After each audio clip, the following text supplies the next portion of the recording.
What is up, everybody, NC?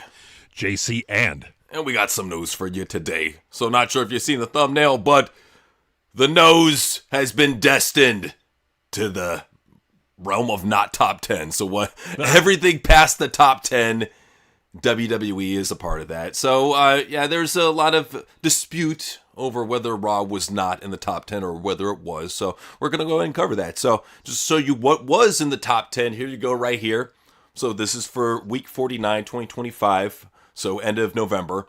So we got Stranger Things number 1, number 2, The Abandons, number 3, Sean Combs documentary, number 4, Dynamite Kiss, number 5, The Beast in Me, number 6, Fugue State 1986, number 7, Sicily Express, number 8, Rafael Paxes Proctora, number 9, The Believers, and number 10, Scandal Eve. So as you can see, nowhere on there is WWE. And if you need further proof, WrestleNomics always got you covered.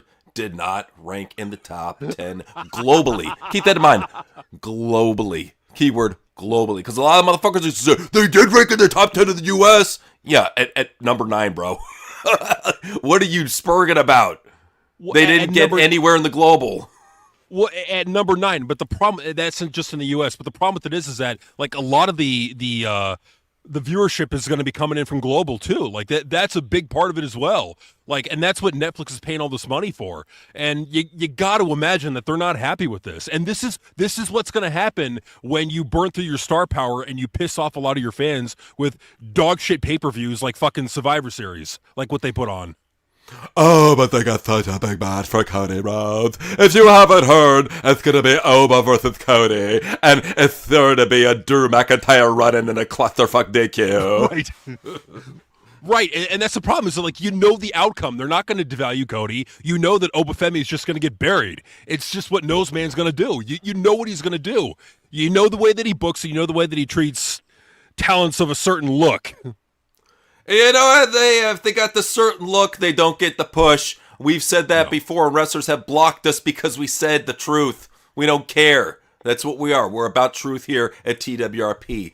But, it's something that not a lot of people are digging. It's the truth right in their face, and nobody wants to accept it. Something that is predictive programmed for the last 6 months by all these dirt sheet writers, by all these little shitty dick sucker podcasts and X handles.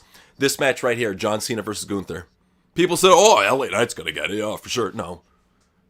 Know who is booking the show. It's amazing after all this time. They still don't recognize patterns of who books the show, of who does what, of what style is which. It's all amorphous. It's all WWE. It's all TKO. That's the thing I hate the most, is that it obfuscates and takes the blame away from Triple H, who's the head of creative. If there's anything that you do not like in WWE, there's any creative decision, there's any push that you don't like, Triple H is the one ultimately in charge of it. He's ultimately responsible for signing off and giving it the okay. So if you don't like it, it's Triple H. Well, and to show you how much of a sport John Cena is, he's not saying anything. Doesn't mean he doesn't have any quandaries with it, because his dad sure as hell does. So his father said Gunther shouldn't be Cena's final opponent. When even his own father is saying that shows you that Triple H does not care what even John Cena's dad thinks. He doesn't even care what the higher-ups think. Because per WrestleVotes, there are a lot of officials within WWE that don't like the idea of Gunther retiring John Cena. But, hey, if it's Triple H's way, it's his way or the highway. I mean, shit, even look at the dislikes here. And this is from the hardcore smart fan base that wanted Gunther to get the monster Goldberg push. You got it. And what you got is you got just a really, really poor character for a main eventer. He's the wrestling general. Whoopee. And all you're really going to get is an overhyped mid-carder out of Gunther. Like, there's no such thing as the rub. The rub doesn't exist. What really helps a talent is good creative and commitment from creative. Like, the only reason why John Cena became a star is because creative with Vince got behind him and pushed him hard. Same thing with Roman. Same thing with Brock Lesnar. Is that the investment from creative matters more than just some fucking one-off rub that people are going to forget about in fucking 2 months from now, you know? Oh, absolutely. No, that's the thing that they don't get. I mean, we've seen it done with Solo Sikoa, we've seen it done with Cody Rhodes, and now we're seeing it done with Gunther. It doesn't matter how many big names you sacrifice to them. It does nothing to boost them into star power, ever. They're still all mid-carders. Every single person I just named is still a mid-carder. It doesn't matter who you beat. You could beat Brock, Roman, John Cena. You're still a fucking mid-carder because you haven't been allowed to develop. And, I mean, a lot of it has to do with certain people have certain limits, ceilings, and, shitty bookers that are booking for them. And they're all victims of that. But Cena, he's definitely a victim of that, and he talks about it, too. He was, saying about the whole AJ Styles coming up on with the why for their food. Why are we fighting? I want to be the champ. That's not good enough. So this is just Triple H's mindset. If it's not for a belt, then you're turning on your friend. That's his whole mindset. It's just such bad creative. And not to give a plug, but just we gave a review. We did a reaction to JCW. That show is how you're supposed to write a wrestling show. That was well written and it was very entertaining. It can be done. The problem with it is you got to have the people in positions that know how to do that. Triple H doesn't know how to do that. No veteran wrestler knows how to do that. I'm sure there are, but there's people that will step in their way and prevent them from doing so. I think Jeremy Brash could do that if he was allowed to do it.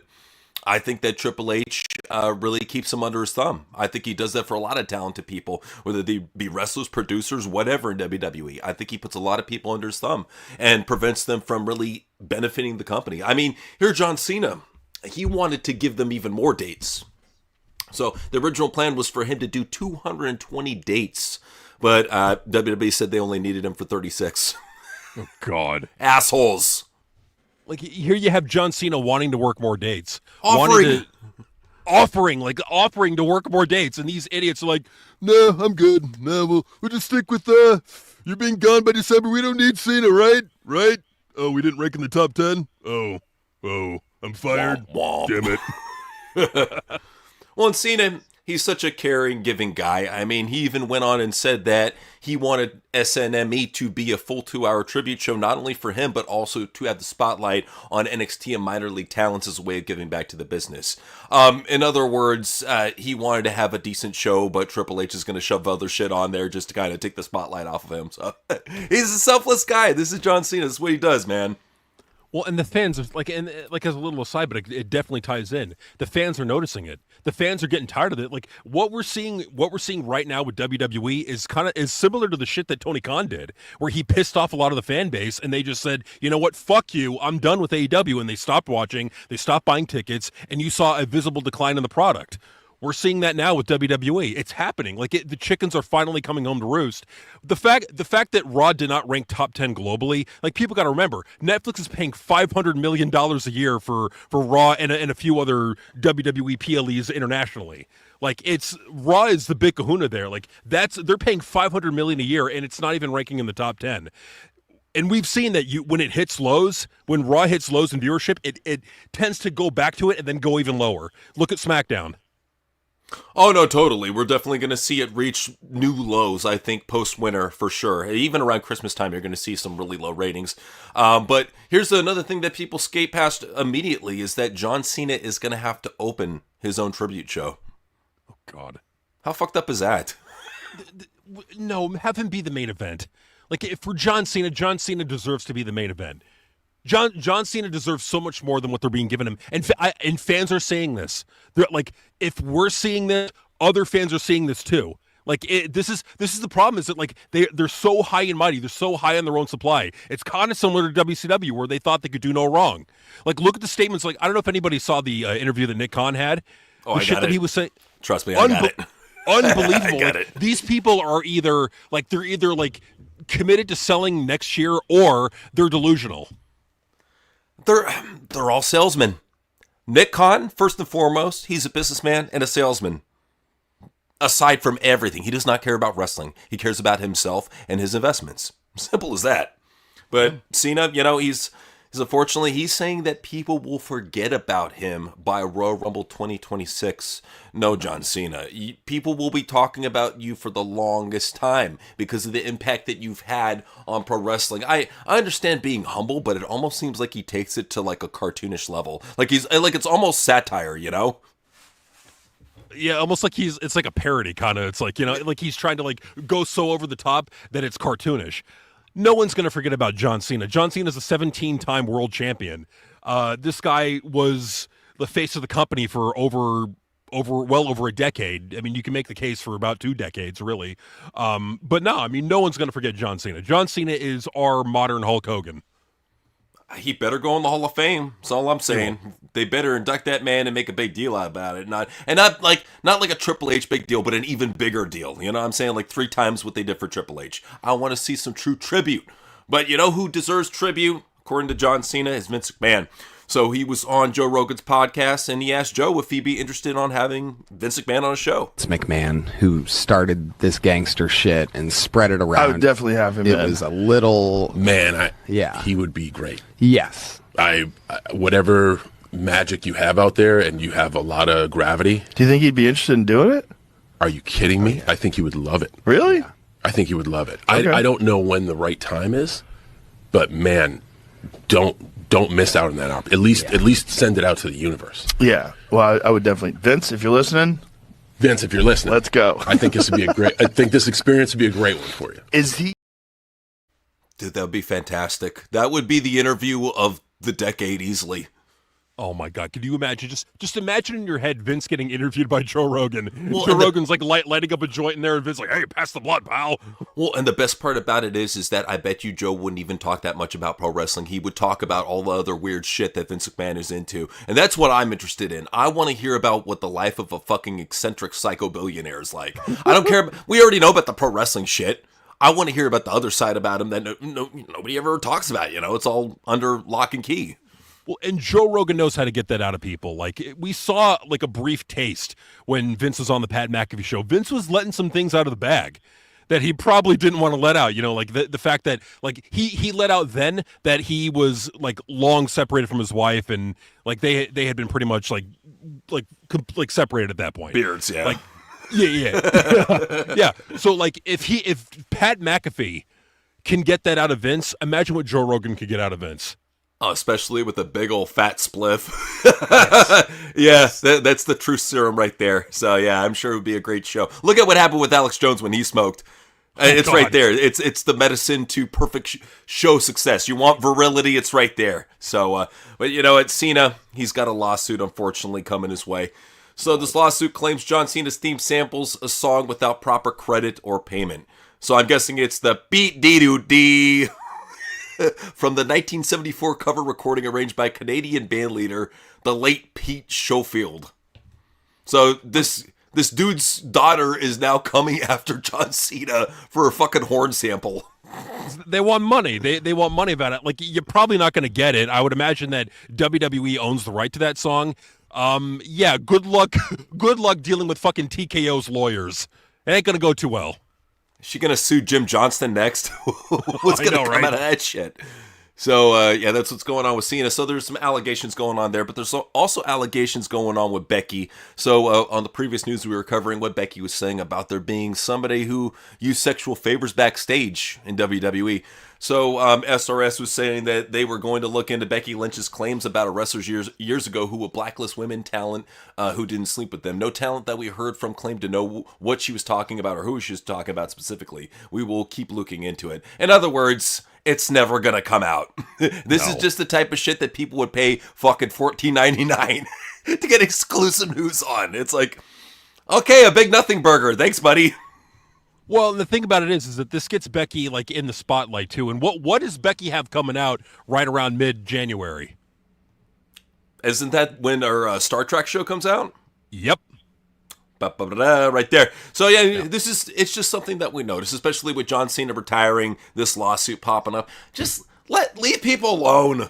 Just if people are gonna be goofs, let them be goofs. You know, that's the best advice I can say. And you know, I'd say that even to the women wrestlers out there, if they want to go out and be goofy wrestlers, I would have loved to see Charlotte and her terrible acting skills in Queen of the Ring biopic. But now I don't get to see that because WWE wanted to be fucking assholes and pull out Charlotte Flair and Liv Morgan. And they ain't going to replace them with nobody. So it's just not, here you go, two Ring of Honor jobbers in their place. Yeah, that'd be good enough. Put fucking Sol Ruka in there, you know, who cares, you know? Viva Van. Oh, God. Good enough. Good enough. So that's what's going on with that. Sucks. It's going to be a shitty movie anyways. But, somebody who knows a lot about shitty movies is Freddie Prinze Jr. But he was also speaking facts. He was saying that ESPN is not happy with the WWE deal right now. So he said ESPN, by the way, is so unhappy with the deal. I was talking to a friend of mine who works for Disney, and he was just like, yo, they better make their money back on this deal. He just said, they're hot. I mean, I look at it this way. A lot of people blow this off and be like, yo, fuck that shit. It's Freddie Prinze Jr. What you have to consider, Freddie Prinze Jr. was once a WWE writer, and he has a lot of ties still to Hollywood. He is very well connected. So I believe him when he says this. Oh yeah, I mean Freddie Prinze, for people who don't know, like he's a big time Hollywood act. Well, I wouldn't say a big time, but he's a well known. He's a well known Hollywood actor. I would have to imagine that somebody like him would have connections. I'll put it like this: do I think it's a bit too early to be judging how the ESPN relationship is doing? Yes and no. I think that you can look at the buy rates and judge accordingly to that. So I think that, like, if you hear like the executive saying, "Oh, we're happy with the relationship," why would they sabotage it early on? Absolutely. I mean, I think more than anything, if they are unhappy, they're going to do their best to not have any negative PR aimed at WWE, basically protecting their investment and protecting any sort of, bullshit from lowering their stock. They want the stockholders to think it's all hunky-dory. You have to understand too. They can never be fully truthful about the shit, because then they piss off the stockholders and their stock tanks and it fucks over the company. It's all a money game, dude. Well, yeah, so that executive, that ESPN executive, has a financial interest in hyping up and propping up WWE early on. Look in about 6 months from now if they go radio silent on WWE. If that happens, then they're pretty much not happy, and because that's what Fox did. Like, Fox went radio silent about WWE towards the end. You didn't hear them talking praise about them later on, like 3 years into the deal, 4 years into the deal. They weren't happy, and what happened? They kicked them to the curb. Like, it's at the end of the day, it's got to make money for the network. You mean like this? Ooh. Oh, we'll get back to the AEW news here in a bit. Let's get back to ESPN. I just wanted to show you the top under 30 list. So this is their top under 30 greatest wrestlers. Number 1, Dominic Mysterio. No. Kyle Fletcher. No. Rhea Ripley. No. Number 4, MJF. That should be number 1. Number 5, Tiffany Stratton. Okay. Braun Breaker, okay. Blake Monroe, okay. Oba, okay. Roxanne, okay. Leon Slater, no. Javon, okay. El Hijo del Viking Dodo, fuck no.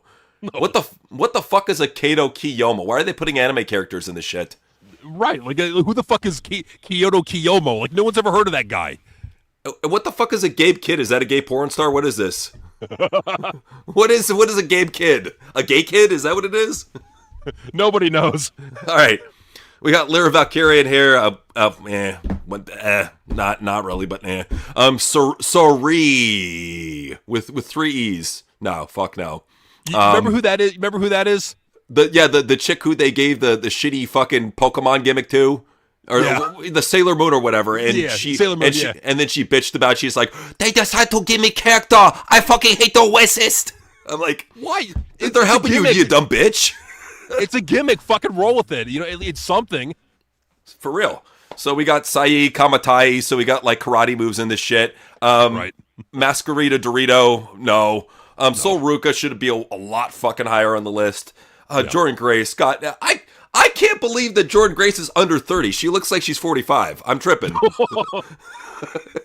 She's got those Willem Dafoe grooves, Damn it, the rides are worth it. I guess so. Yeah. Daniel Garcia, no. Fuck you, Fandango Jr., you suck dick. Jack Perry, no. Hook, no. Megan Bain should be a lot higher. Yeah. Starlight Kid I think it's like some boring Japanese chick with a mask on, no. Kevin Knight, no, you concuss people and you're a bad worker. Number 27, Axiom, God, no. Number 8, Kalani Jordan, a lot higher on the list. Yeah, we're all picking chicks. Fuck you. Shota Uminino. Why is the Japanese board game a part of this fucking list? What is this? Oh, you've never heard of Shokujimu Uminu? He has the most amazing work rate and a really sexy butt. I'm sure he does, Dave. And what the fuck is an Atlantis Jr., Dave? Even I don't know what the fuck Atlantis Jr. is. What is this? Some fucking lucha dude? Hey, is that part CMLL. of the? Hey, is that the part of the SpongeBob kids meal? You get an Atlantis Jr. with it, like a little toy or something. Dude, I fucking hate lucha. Like after Rey Mysterio, they all suck. It's all garbage. Like it, Yeah. And that's the thing too, is not even these jobbers can compare to like the under guys, like fucking Psychosis or Hoovy, even Super Callow. I would fucking put El Dandy over these fucking luchadors nowadays. At least he got Lita back in the day. Give him something. Yeah, so that's an interesting story for people who don't know. But that's how she learned how to wrestle. So let's go ahead and talk about a big time baller here. He was number 1 on the list. So not only was he number 1 on the list for ESPN's top 30, but also he got the key to San Diego. I'm here. How you doing? Welcome home. Thank you. How you doing? I'm doing great. Excellent. Home, yeah. I bet. Thank you. Dominic, here for you as well. Thank you very much. Absolutely. Thank you. Hi. Appreciate it. Thank you It's so cool to much. meet your mom. Yeah. You have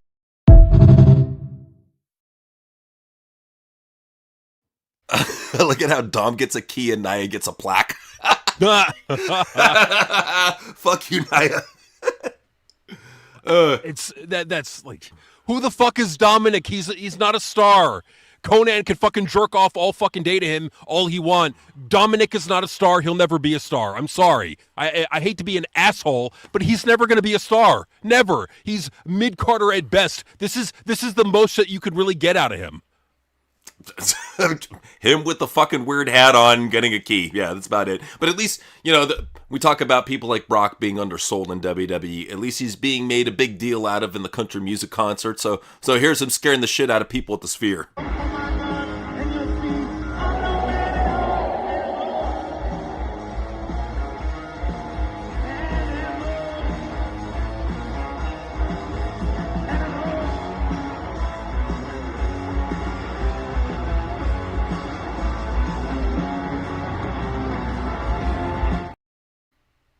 All right, good for Brock getting his guest appearances in random country Sphere shows. Cool. Hey, good for him, man. Brock deserves more fucking weird Sphere shows. Yeah, You go get it, Brock. Yeah, exactly, for obscure country music artists. But you know what?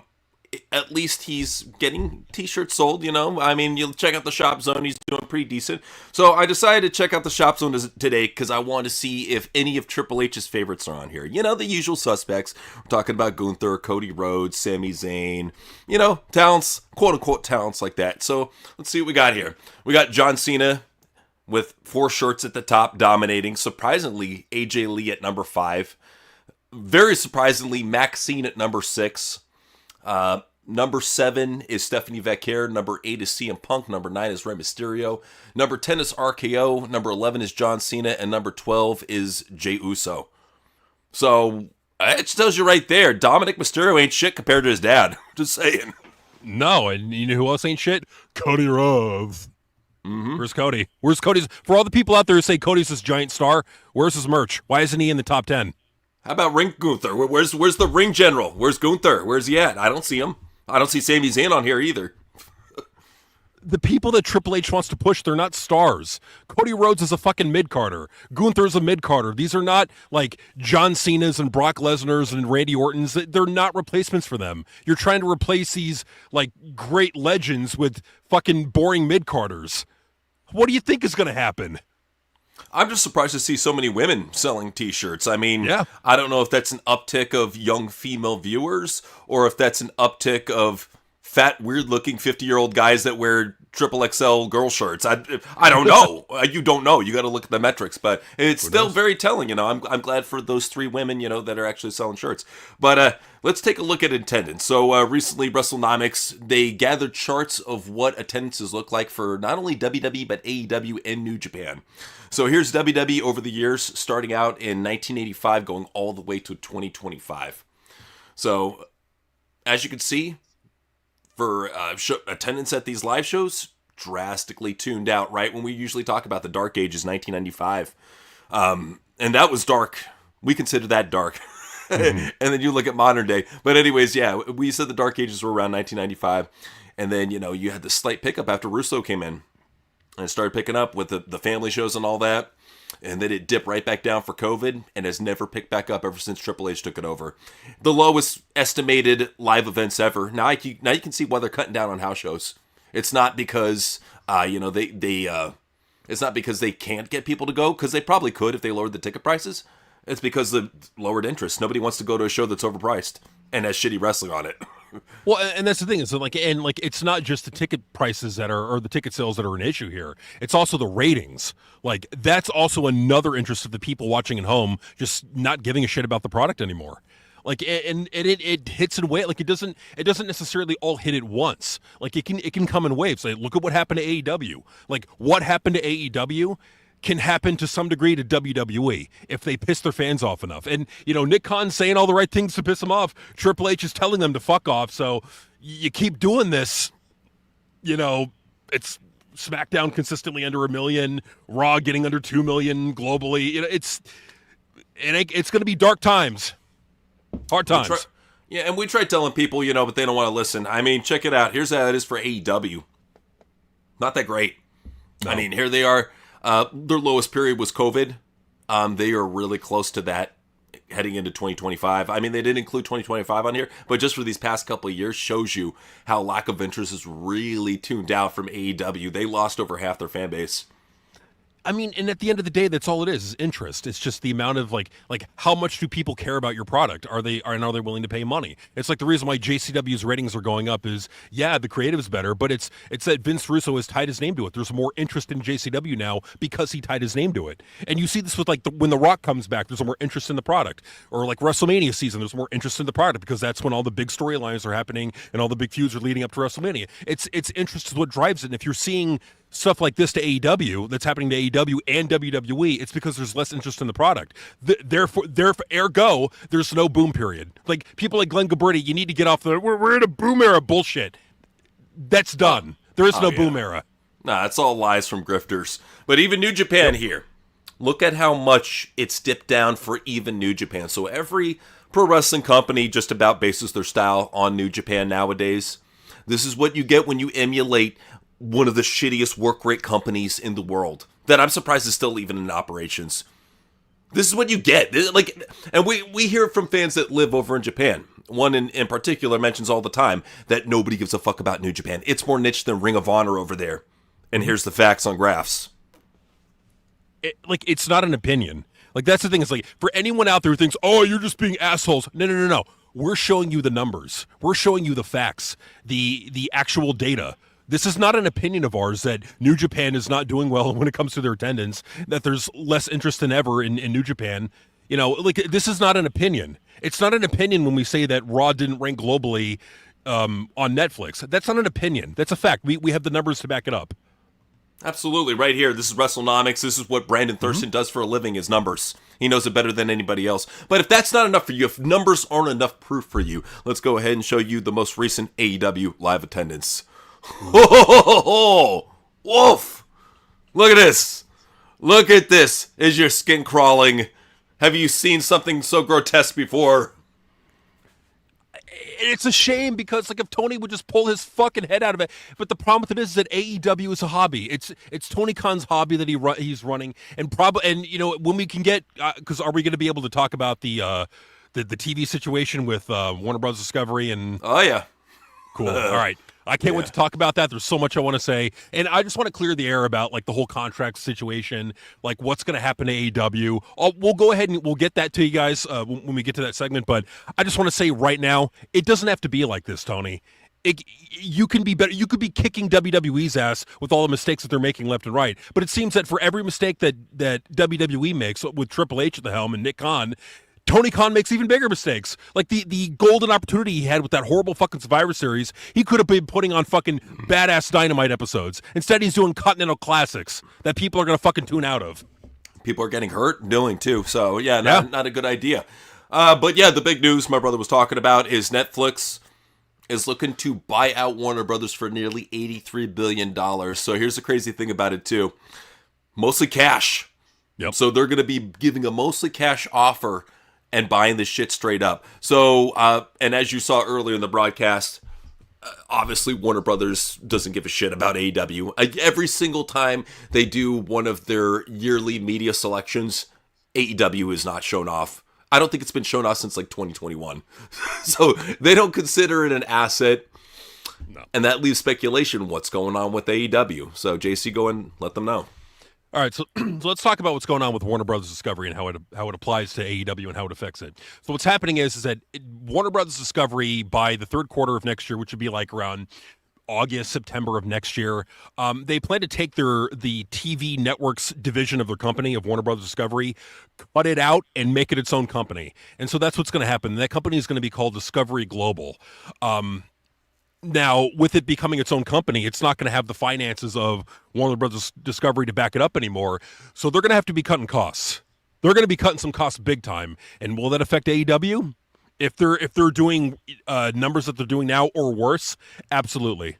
Absolutely. They'll look to cut AEW in a heartbeat because it's not valuable to advertisers. It's just not. It's like, and you could even look at the viewership. Like, even in that regard, too, it's not valuable to advertisers. So I think that AEW is going to be cut when their contract expires towards the end of 2027.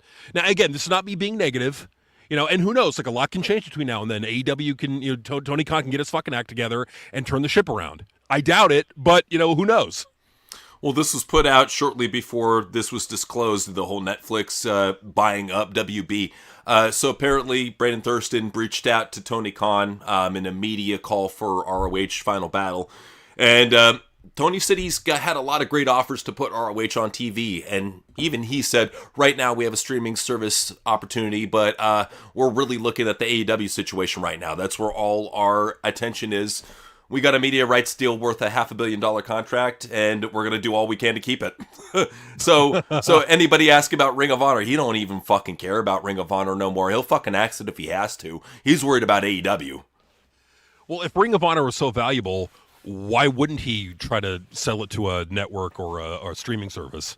I don't understand. Like, you have money on the table right there if it's as valuable as Tony Khan says it. Now, in my opinion, I think Ring of Honor is completely worthless. Like, its video library is probably the thing that it's worth the most about it. It's a garbage indie fed. It should have died 3 fucking years ago. 4. What, you don't want to see Low-Key versus CM Punk from Final Battle 2006? Oh, damn. Oh, I didn't see that? Oh, man. Low-Key versus CM Punk. Nah, I'm good. So, yeah, and it tells you that AEW is willing to cut shit out when even they get rid of their terrible show, Hate You. So, they already got rid of Beating the Elite, and now they're getting rid of Hate You. So, there is no original AEW content now besides Collision and Dynamite. They really are the last of AEW's projects, if anything. So, could this be a sign already that AEW is looking to cut costs and that Tony Khan already sees the writing on the wall? I think so, man. I think so. And you know what? I'm thinking we may see something like that. I don't know. Check out AI News later. But anyways, you know what? Tony, he doesn't do a good job booking. It's obvious when even his most death-defying wrestlers like Darby Allin get hurt. So immediately people saw Darby in the hospital and they're like, oh, let me guess. He was jerking off and he did this. No, this is not self-inflicted this time. So what happened is Kevin Knight was working with him in the Continental Classic, and he did a coast-to-coast. And Darby was kind of hanging in the Tree of Woe style, but lifted his head up. Kevin comes and hits some pinpoint, perfect hard drop kick right in the side of the head. So he got a severe concussion and even said that his leg stopped working. He said he was scared and they had to go wheel him to the hospital. He still can't fly out, nothing.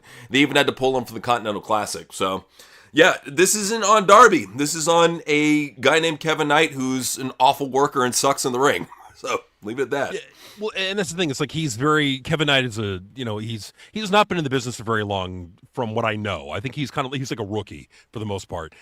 Look, this is just going to show that you need to focus more on the storytelling and less on the in-ring banger matches, because that's going to bang the fuck out of your roster. Like, they're not invincible. People, wrestling fans who love wrestling matches need to understand that their favorite wrestlers are not invincible. They're not indestructible. They're human. They have flesh and bones, and they bleed. They feel pain. The more you put them in 20-minute matches, the more you put them at risk of getting seriously fucking hurt.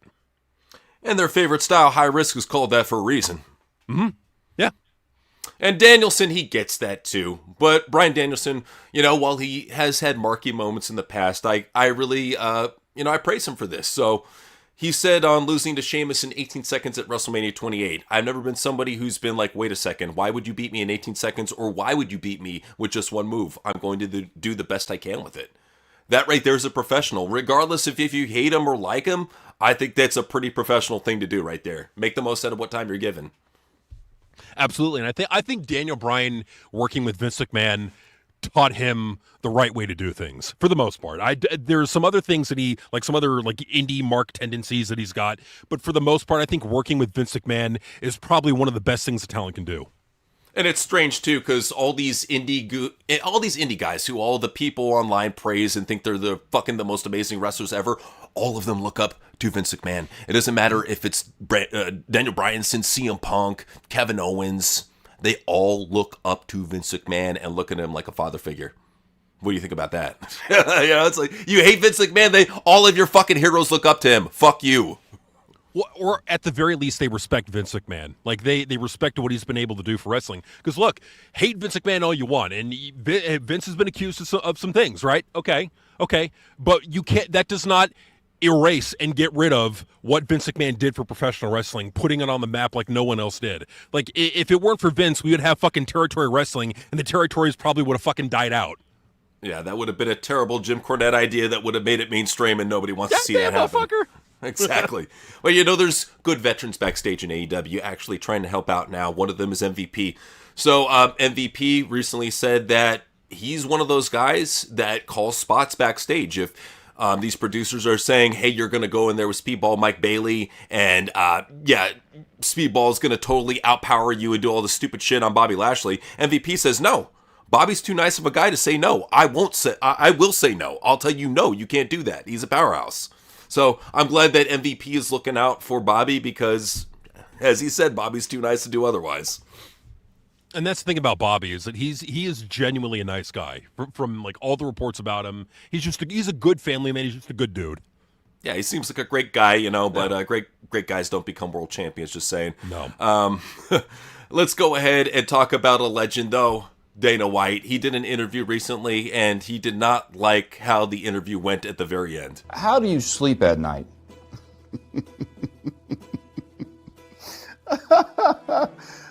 Go ahead. I can't fucking wait to hear this. Promoting illegal fighting.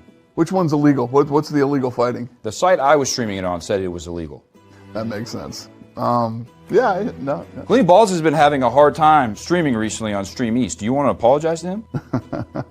Did you shut down Stream East? I cut down a lot of streaming. Really? Yeah. That was you? That's one of my favorite things to do, yeah. I fucking love Stream East. Yeah, we took it serious and went after people. Wow. Narc.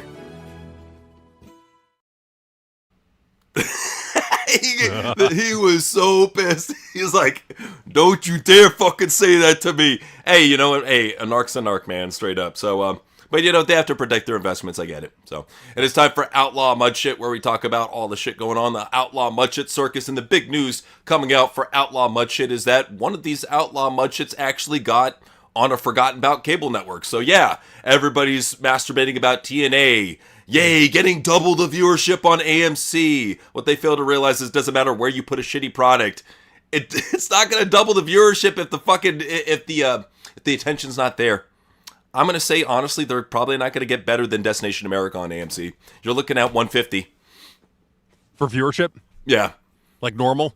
Like, what do you think that, because usually the debut number is the high, with AEW it was 1.4 million, with SmackDown it was 1.7 back on USA, with Raw and Netflix it was 4.9, 5.9. What do you think the debut number is going to be for Impact on AMC? 250 or 3, and then it's going to drop down to a usual of 150 or 100. And it will do that because the creative. I don't know if people have heard the reports that there's actual TNA talents complaining about the creative team. Oh, you mean this prominent member right here? Mm-hmm. When Matt Hardy, one of your top veterans who is known for just kissing Mark ass, says TNA needs to stop focusing on 5-star matches and needs to start focusing on story, that's huge. Because I mean, that's the one thing that we always gave praise to Matt Hardy for, is bringing the Broken Universe to TNA and bringing life into TNA back in 2016. Oh, 1,000%. It was just so creative and different than what everyone else was doing. But I got to say, because I did watch, so Matt Hardy does have a YouTube channel where he does interviews with like dirt sheet marks. He was having, I'm not going to name the guy, but, he was having a conversation with this dirt sheet mark, and he was basically saying, you know what, look, wrestling needs storylines. We need to, with the TV tapings, we need to focus on the storylines. Pay-per-views are where you can have your work rate 5-star classics. The TVs are where you need to be telling your story. This is what Matt Hardy was saying. The worksheet, the dirt sheet mark was saying, yeah, but like, don't fans deserve great matches? And Matt Hardy was like, get them everywhere. You get him everywhere. But Matt Hardy was saying, it's like, I hear you, but I know for a fact, as a 30-year veteran of this fucking industry, I've seen it over and over and over in different companies across different decades and different eras. What draws is storytelling on TV, and if you want to have your work rate classics in the pay-per-view, that's what you build towards. So Matt Hardy gets it. Like, if anybody should be running TNA's creative, it should be Matt Hardy. Hey, him and Jeremy Barash, they worked some real magic back in 2016, man. I can't forget about the magic that they worked. And you know what? After seeing Vince Russo's Renaissance, I firmly believe that Matt Hardy could have a broken Renaissance over in TNA. Yeah. Under the right leadership, under the right management, let this man do his thing. Him and the Hardy universe are something that you can't just leave on the table. You got to use them. But what I like about Matt Hardy is he gets it. Like, out of all the wrestlers that I've heard, like, I've heard a lot of veteran wrestlers, and the shit that they say about wrestling makes me want to, like fucking Mark Henry and Bully Ray, makes me want to drive my head through a fucking wall. But when I listen to Matt Hardy, it's common sense, it's logic, it's what has worked before. He gets it. He actually gets it. So, like, if he takes over creative for TNA, I do think you will see an increase in viewership over time. Oh, no, definitely. I can definitely see something like that happening for sure. But yeah, Outlaw Circuit, I mean, there's a lot of talk about, what's really something that's controversial, what's not, but anything goes on Outlaw Mud shit.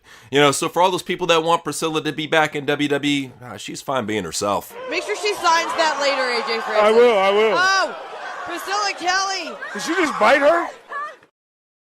Yep, she's biting titties on the indies. That's what you do. You bite tits. And if anything, she's going viral. She's getting attention. And she's invented a new move, the rubbing clam hold. I don't know. This is a tough match for commentary. I have to really focus in here on the analytical points. What's happening now, Brett? Right. How do you call this? This is high-impact offense. All right. Some guy online was like, if you did this, you would bring back the Attitude Era. And I'm like, dude, this is modern Attitude Era. A gay dude getting that move in the ring? Come on. If it was a straight dude, I'd be like, okay, you got a point.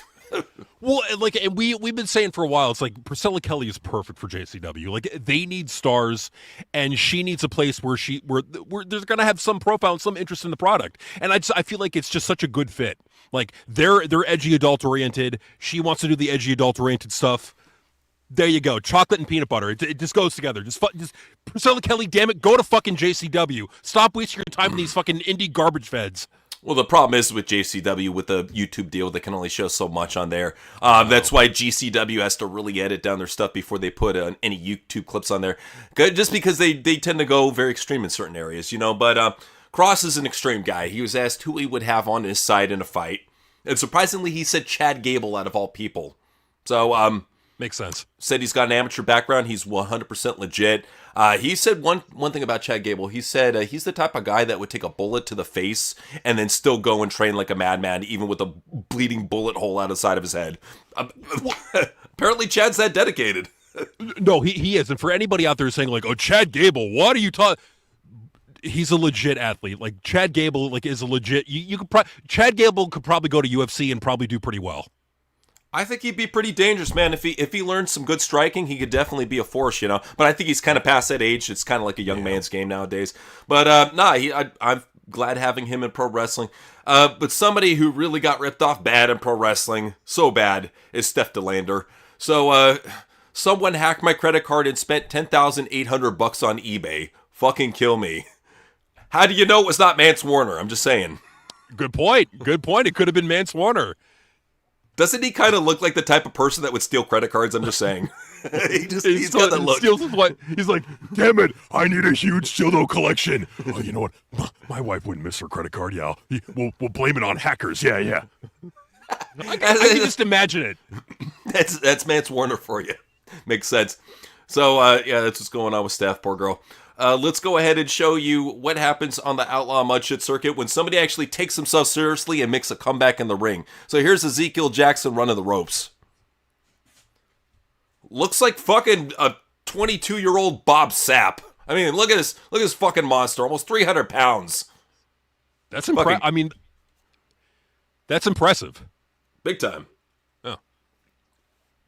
So we'll see what happens with that if Ezekiel gets signed. I know he's been trying to get signed by a big league for some time. So JCW, who knows? But I will say, though, that these wrestlers, they don't pay attention, man. They hurt themselves in the most irresponsible ways. So here's what happened at CMLL to a very unfortunate luchador.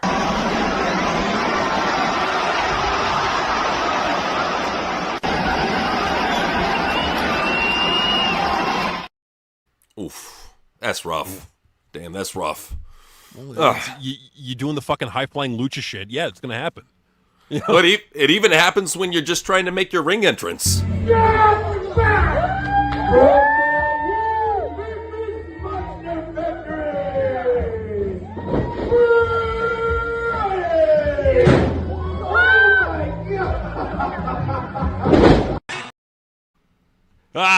See, that's the thing, is you can't do any high-risk moves in these armories, dude. You end up putting your head through the ceiling or getting knocked out. It's like, why would you do that? Like, how stupid do you have to be? You know how high the ceiling is. You know how high it is. Why would you do that? You know? I don't know. These people, they have a lot of things wrong with them, you know? It's the Outlaw Mud Shit circuit. But you know what? You find interesting gems on the Outlaw circuit from time to time. So here's a rare Sabu match for you.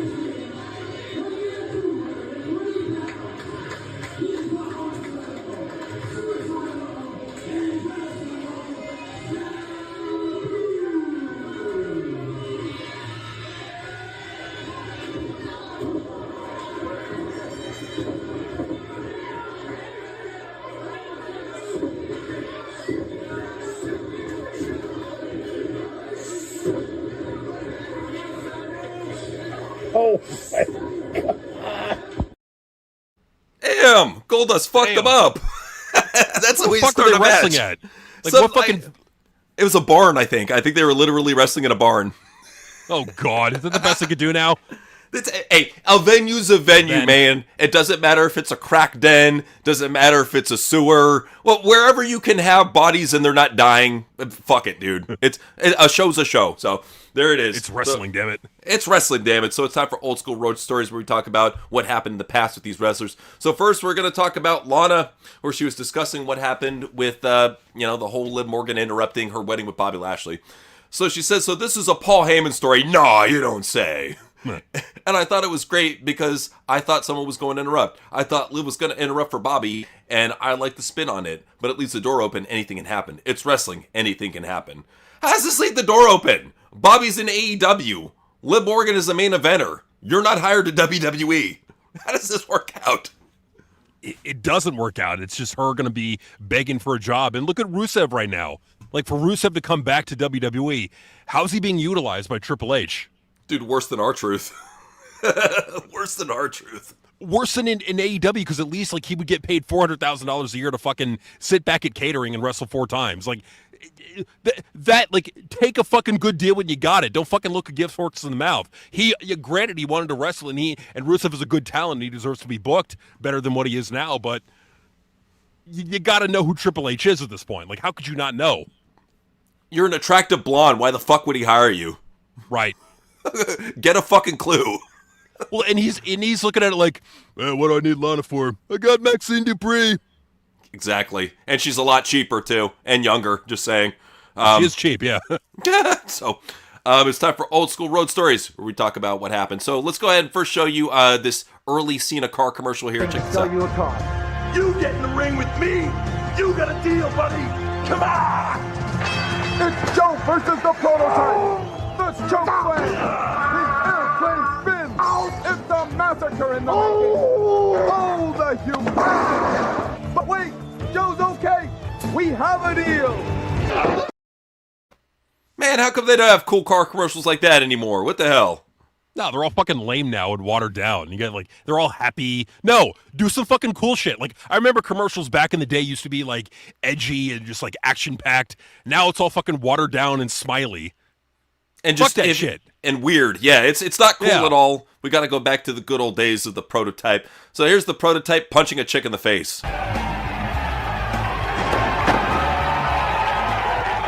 You killed me on that phone. Did? It was good.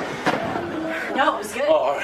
I totally just hit my head because he hit me so hard, and he like we went down, and it really helped. It sold like the whole when he punched me and stuff. Of course, it's gonna sell because he's huge, but I landed right on my pigtail and it was going dun dun dun. Cena don't care. He was throwing potatoes like back in the day. He don't care. But you know, at least he tries to make the punch look good, and I respect that. Yeah, I mean, he tried back in the day, but, you know, there was like a lot of talk about him laying in the potatoes, you know? Trying to make it look good, man. I'll give him that. Yeah. But, you know, somebody really got a good potato back in the day, and that's a man by the name of Jimmy Savile. So here's an interesting story about Adrian Street beating the ever-living shit about him. Oh. In the golden days of wrestling, everybody was looking for a bit of fun, and they asked me so many years ago if I would be a referee at a charity match, and I said, no, won't be a referee, but I'll fight.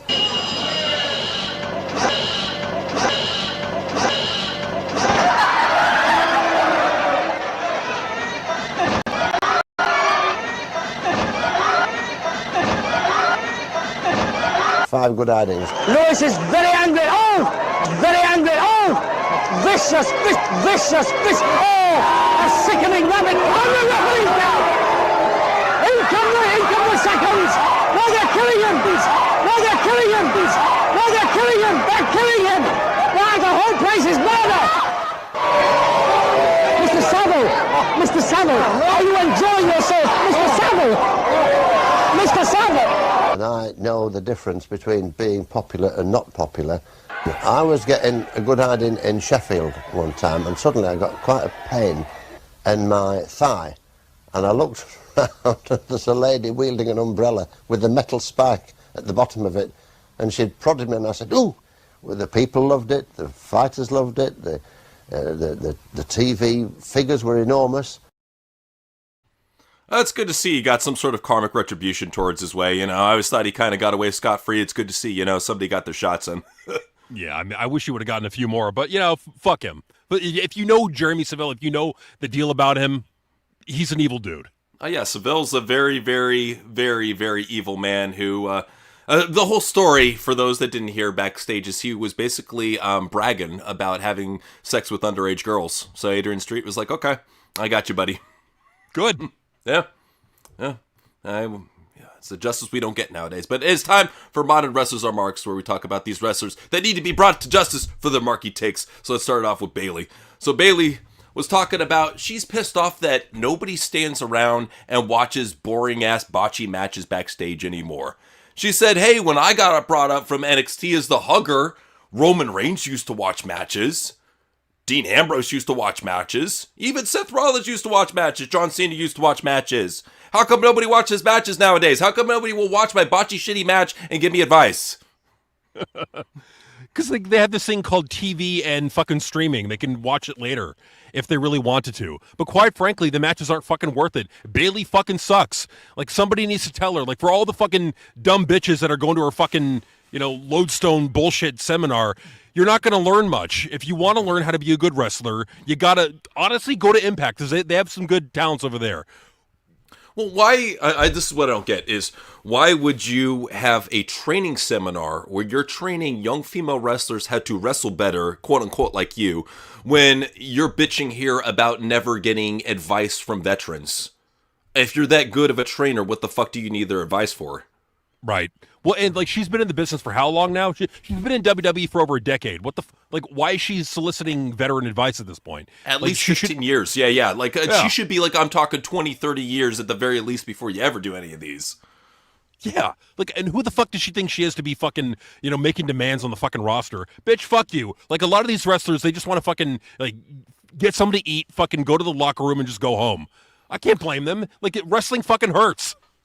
Well, and I mean, what she's talking about is there's not the drive for wrestlers to really critique on each other's matches anymore. A lot of it comes down to Triple H. She doesn't seem to name the big elephant in the room, the big-nosed elephant. That big-nosed elephant has made it so that not even the own fucking wrestlers want to watch that unwatchable slot back on the monitors and give critiques about it. They're like, this sucks. I can't say anything nice about it. Might as well just go back to my room. And that's another thing, too, is that you really can't, like, with how hypersensitive a lot of these young wrestlers are, you can't critique it. Because if you have any critiques for anything they do in the ring, they'll fucking burst out into tears and have a fucking, panic attack. Like, that's probably another reason, too, is that a lot of the veteran wrestlers know that a lot of the young wrestlers, they can't take the criticism. Some can, but a lot of them can't. Well, especially somebody like Bayley, who's a huge Matt Hardy fanatic to the point that even one of her boyfriends broke up with her because she wouldn't stop talking about Matt Hardy. I had dated a guy in high school, and this is when like Matt Hardy had gotten released, and he had worked the home promotion that I ended up training at. So he was on the show, and so I got to meet, like, the Hardys were like my favorite, So I got to meet him.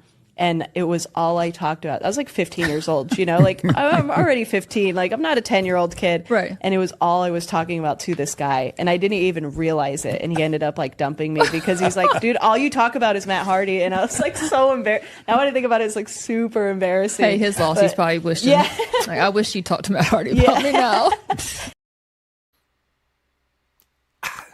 I can understand, being 15 years old and training, at the same place that Matt Hardy was at, that meaning a lot. But at the same time, you got to realize, hey, when you're with the opposite sex, you should probably not talk about your passion 100%. Just saying. Right. It gets, because it's, I mean, look, even back then, wrestling was niche. Like, right. Yeah, just saying. But, it's, Bayley had so many young, enterprising wrestlers attend her Lodestone seminar, but a big name attended it, and it wasn't a woman.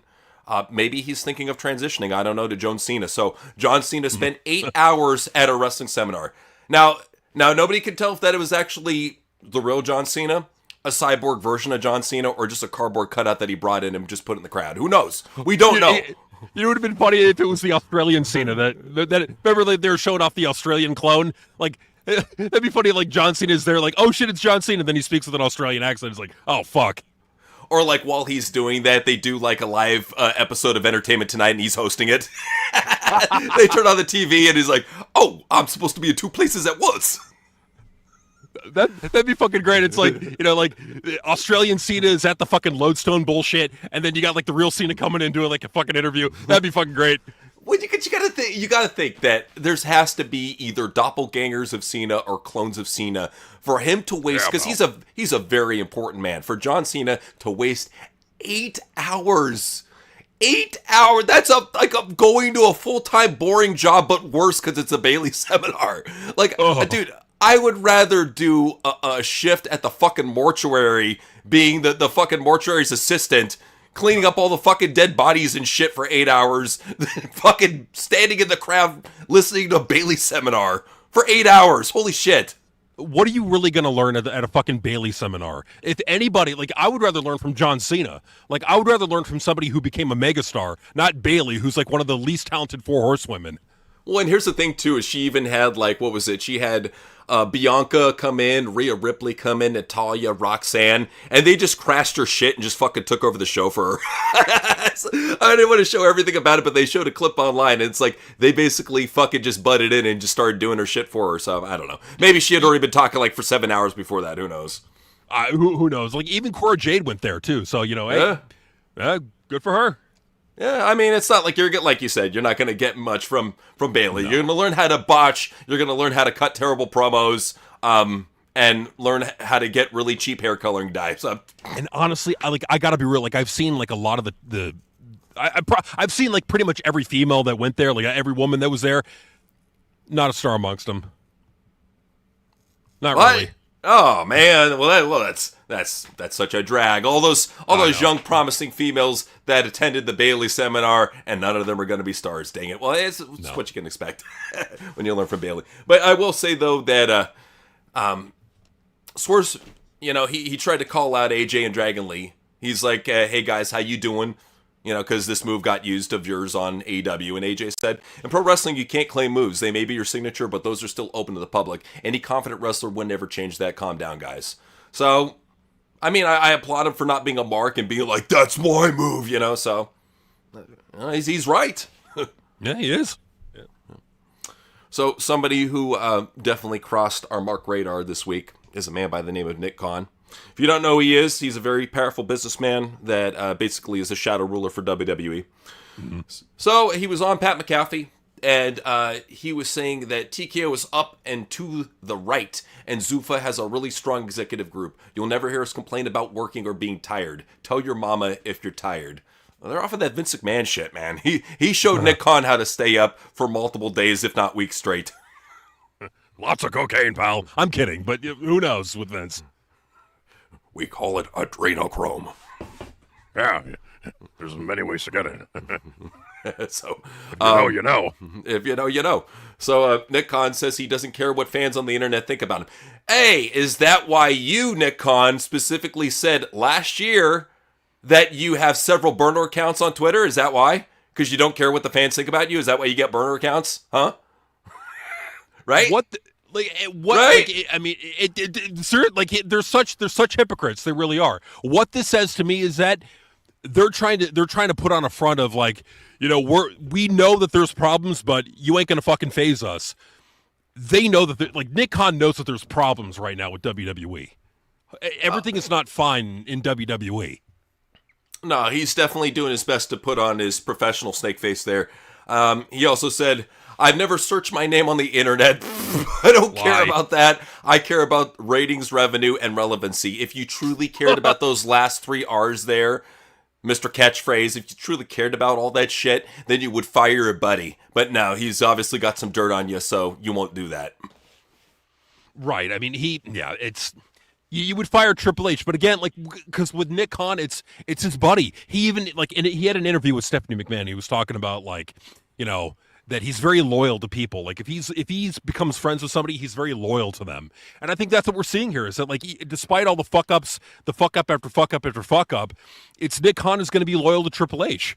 Like, he's going to be going down with the ship, unfortunately. I hope that's not the case. I hope he wisens up, he fucking, you know, smartens up and realizes that Triple H is dragging him down with him, and that you lose nothing by firing Triple H. What are you going to get? You're going to get a bunch of fucking dorks in your company. They're going to post hourglass emojis threatening to fucking, like, leave when their contract expires? No, fuck them. They need WWE. They don't have leverage. You have the leverage, Nick Khan. Fire Triple H. Well, that's the frustrating thing about Nick Khan, is that we've seen this guy's power moves in the past. He has brokered some massive deals for WWE before. He has been a very pivotal part of WWE's success within the last 10 years. I can give him credit for that. But as of lately, no, he has really been going to bat for this dumb fuck that is just bringing down the ratings. And here he was talking about spending. He said, top stars in WWE are getting rich while mid-carders are having a really good life. Well, why don't you go and talk about the low-carders? Why don't you talk about the NXT people who are getting paid $30K less a year? Talk about them. Right. See, that's the thing. Is like, they put on a masquerade of, oh, we take care of the people who are on TV. Not so much for NXT or undercarders or dark matchers. They're all fucked. Right. Well, and that's the thing. Is like, you could at least, with all the money that you're making, all these record-breaking profits, shell out some money to NXT. You know, send some money their way. You know, it's like, look, it's getting harder and harder to get by in the economy now. Prices are going up, rent's going up. Fuck it. You could afford, like, WWE could afford to pay their wrestlers in NXT a little bit more to make things a little bit easier to live and still be making great profits. They could, but they look at NXT like it's been for the longest time as a money pit. I mean, we were covering that a while back. You know, in the teens, it was even a money pit when Triple H was running it. And I don't think it's really been ever a profitable margin for WWE. And it doesn't help that they keep on overbloating the roster with a bunch of fucking just no-talent signings that are never going to make it to the main roster. Out of the current NXT roster that they have right now, it's mostly going to be women that get called up and, like, maybe 3 dudes. That's all. I'm sorry. That's all I see for future promise out of that current roster that they have. I mean, yeah. I mean, there's like a few good names in NXT right now, but for the most part, honestly, like, there are no megastars. Like, there are no megastar material in NXT. There are some talents that you could work with for sure. You could probably make them into decent level stars. There are no John Cenas. There are no Randy Ortons. There are no Brock Lesnar's. There's no Dave Batistas in there. They're not there. No, there's no superstars. People say, "Oh, but Femi's a superstar, guys." He's an up-and-coming dude. This is what happens when all you motherfuckers overhype the fuck out of NXT people. They come up to the main roster and your expectations are shot the fuck down like a bird and duck hunt. Every fucking time. You saw real hype, boom. It's Triple H. What the fuck do you expect? This ain't... Even Vince McMahon wouldn't strap the rocket to fucking Oba's back. He would just seep him in and give him a slow build push, kind of like you did with Braun Strowman. Mm-hmm. That's what he would do. Like, it makes no fucking sense to jump a guy over from NXT. Doesn't matter how fucking good he is. And be like, oh, he's now gonna beat our world champion. He's our new superstar. When you already got Braun Breaker and Logan Paul on the main roster. You know? That's another thing, too, is that you've got talents on the main roster that you need to build up.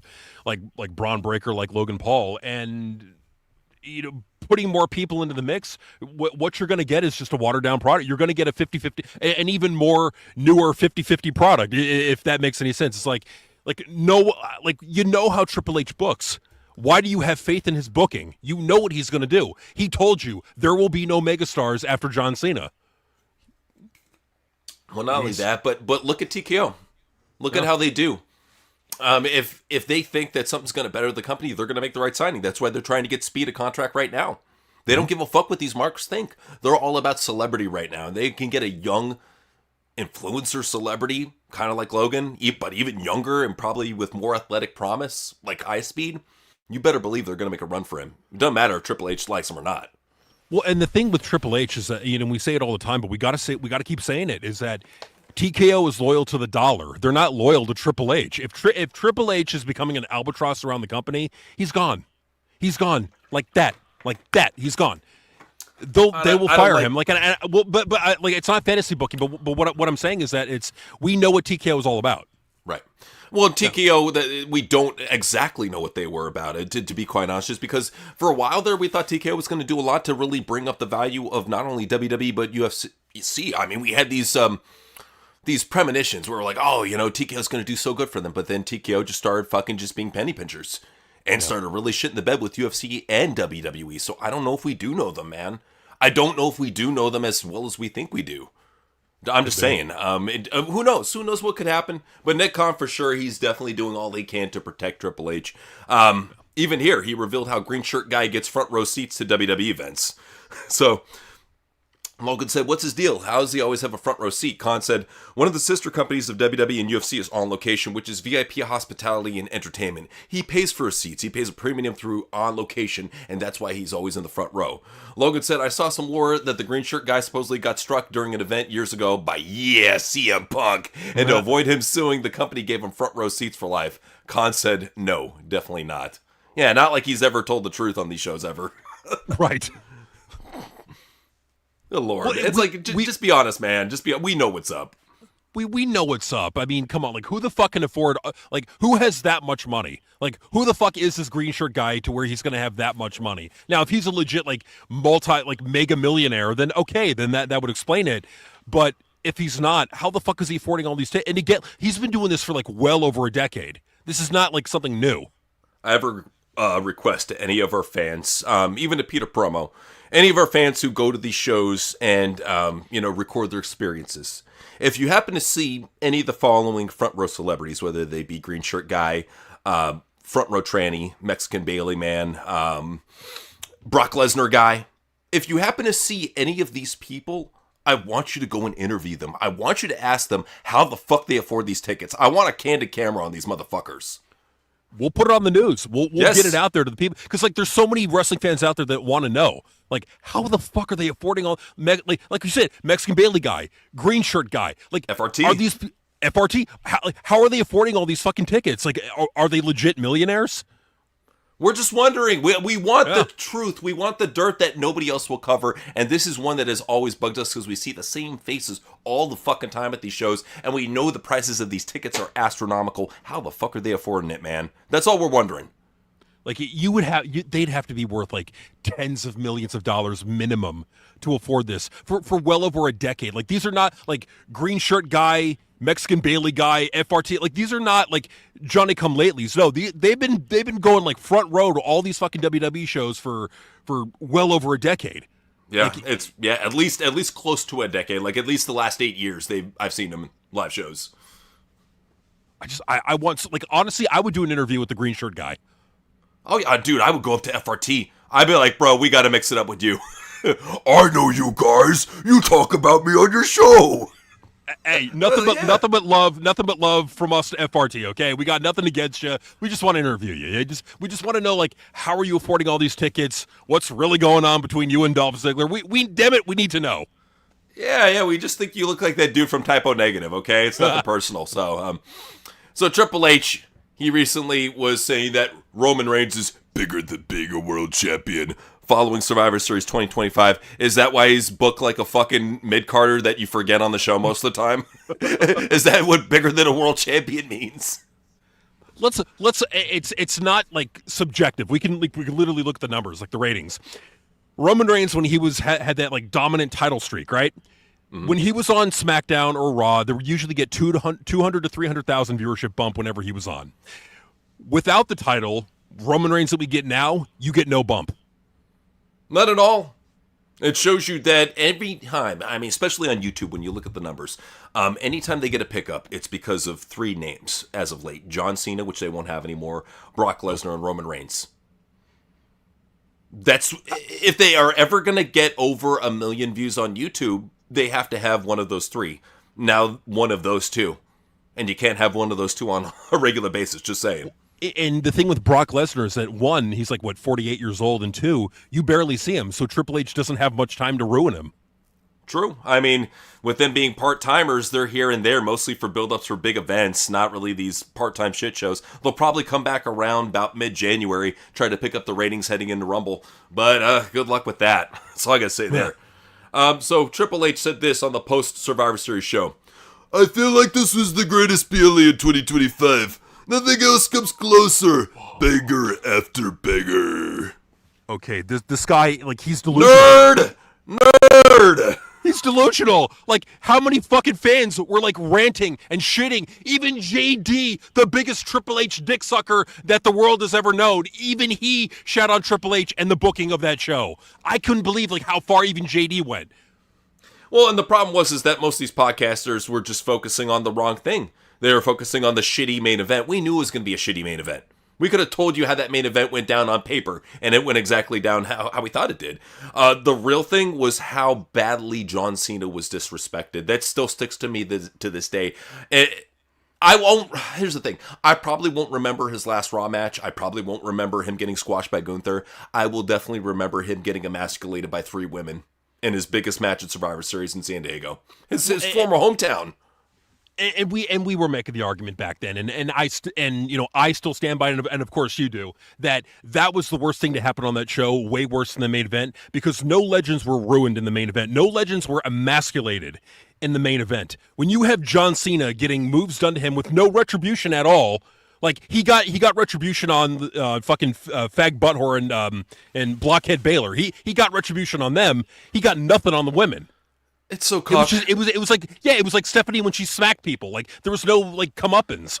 Well, this is why I can't stand intergender, because it's unbelievable. It's always one guy gets the shit beat out of him sloppily by a woman for 5 to 10 minutes, and then maybe does a move or 2 and they reverse into a sunset flip and get the win. It's fucking terrible. Like, modern day intergender is fucking awful. It's always the dudes having to slow down for the fucking women every time, and it makes the match look awful. Awful. Like, you want to make a wrestling match look even faker and worse? Make it intergender. That's how you do it. It's the way to do it. Like Rhea Ripley versus Randy Orton is like, terrible. Yes, awful. And to see, Randy would probably get clean pinned by her.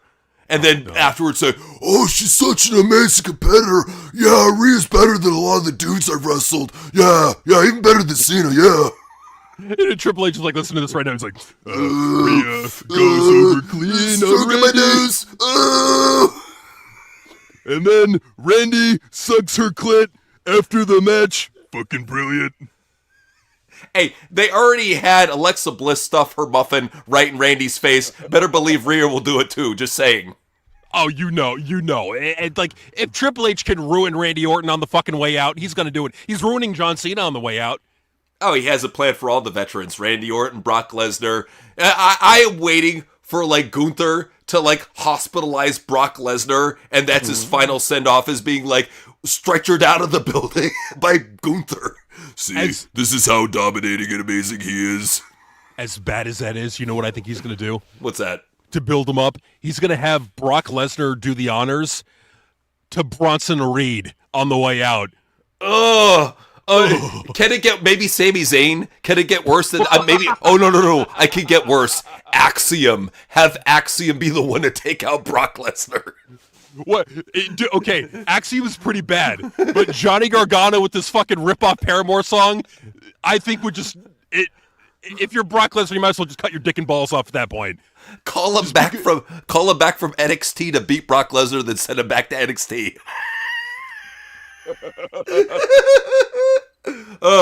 No one's built on the process of, like, Brock gets ruined, Johnny Gargano doesn't really get elevated. It's like, ugh.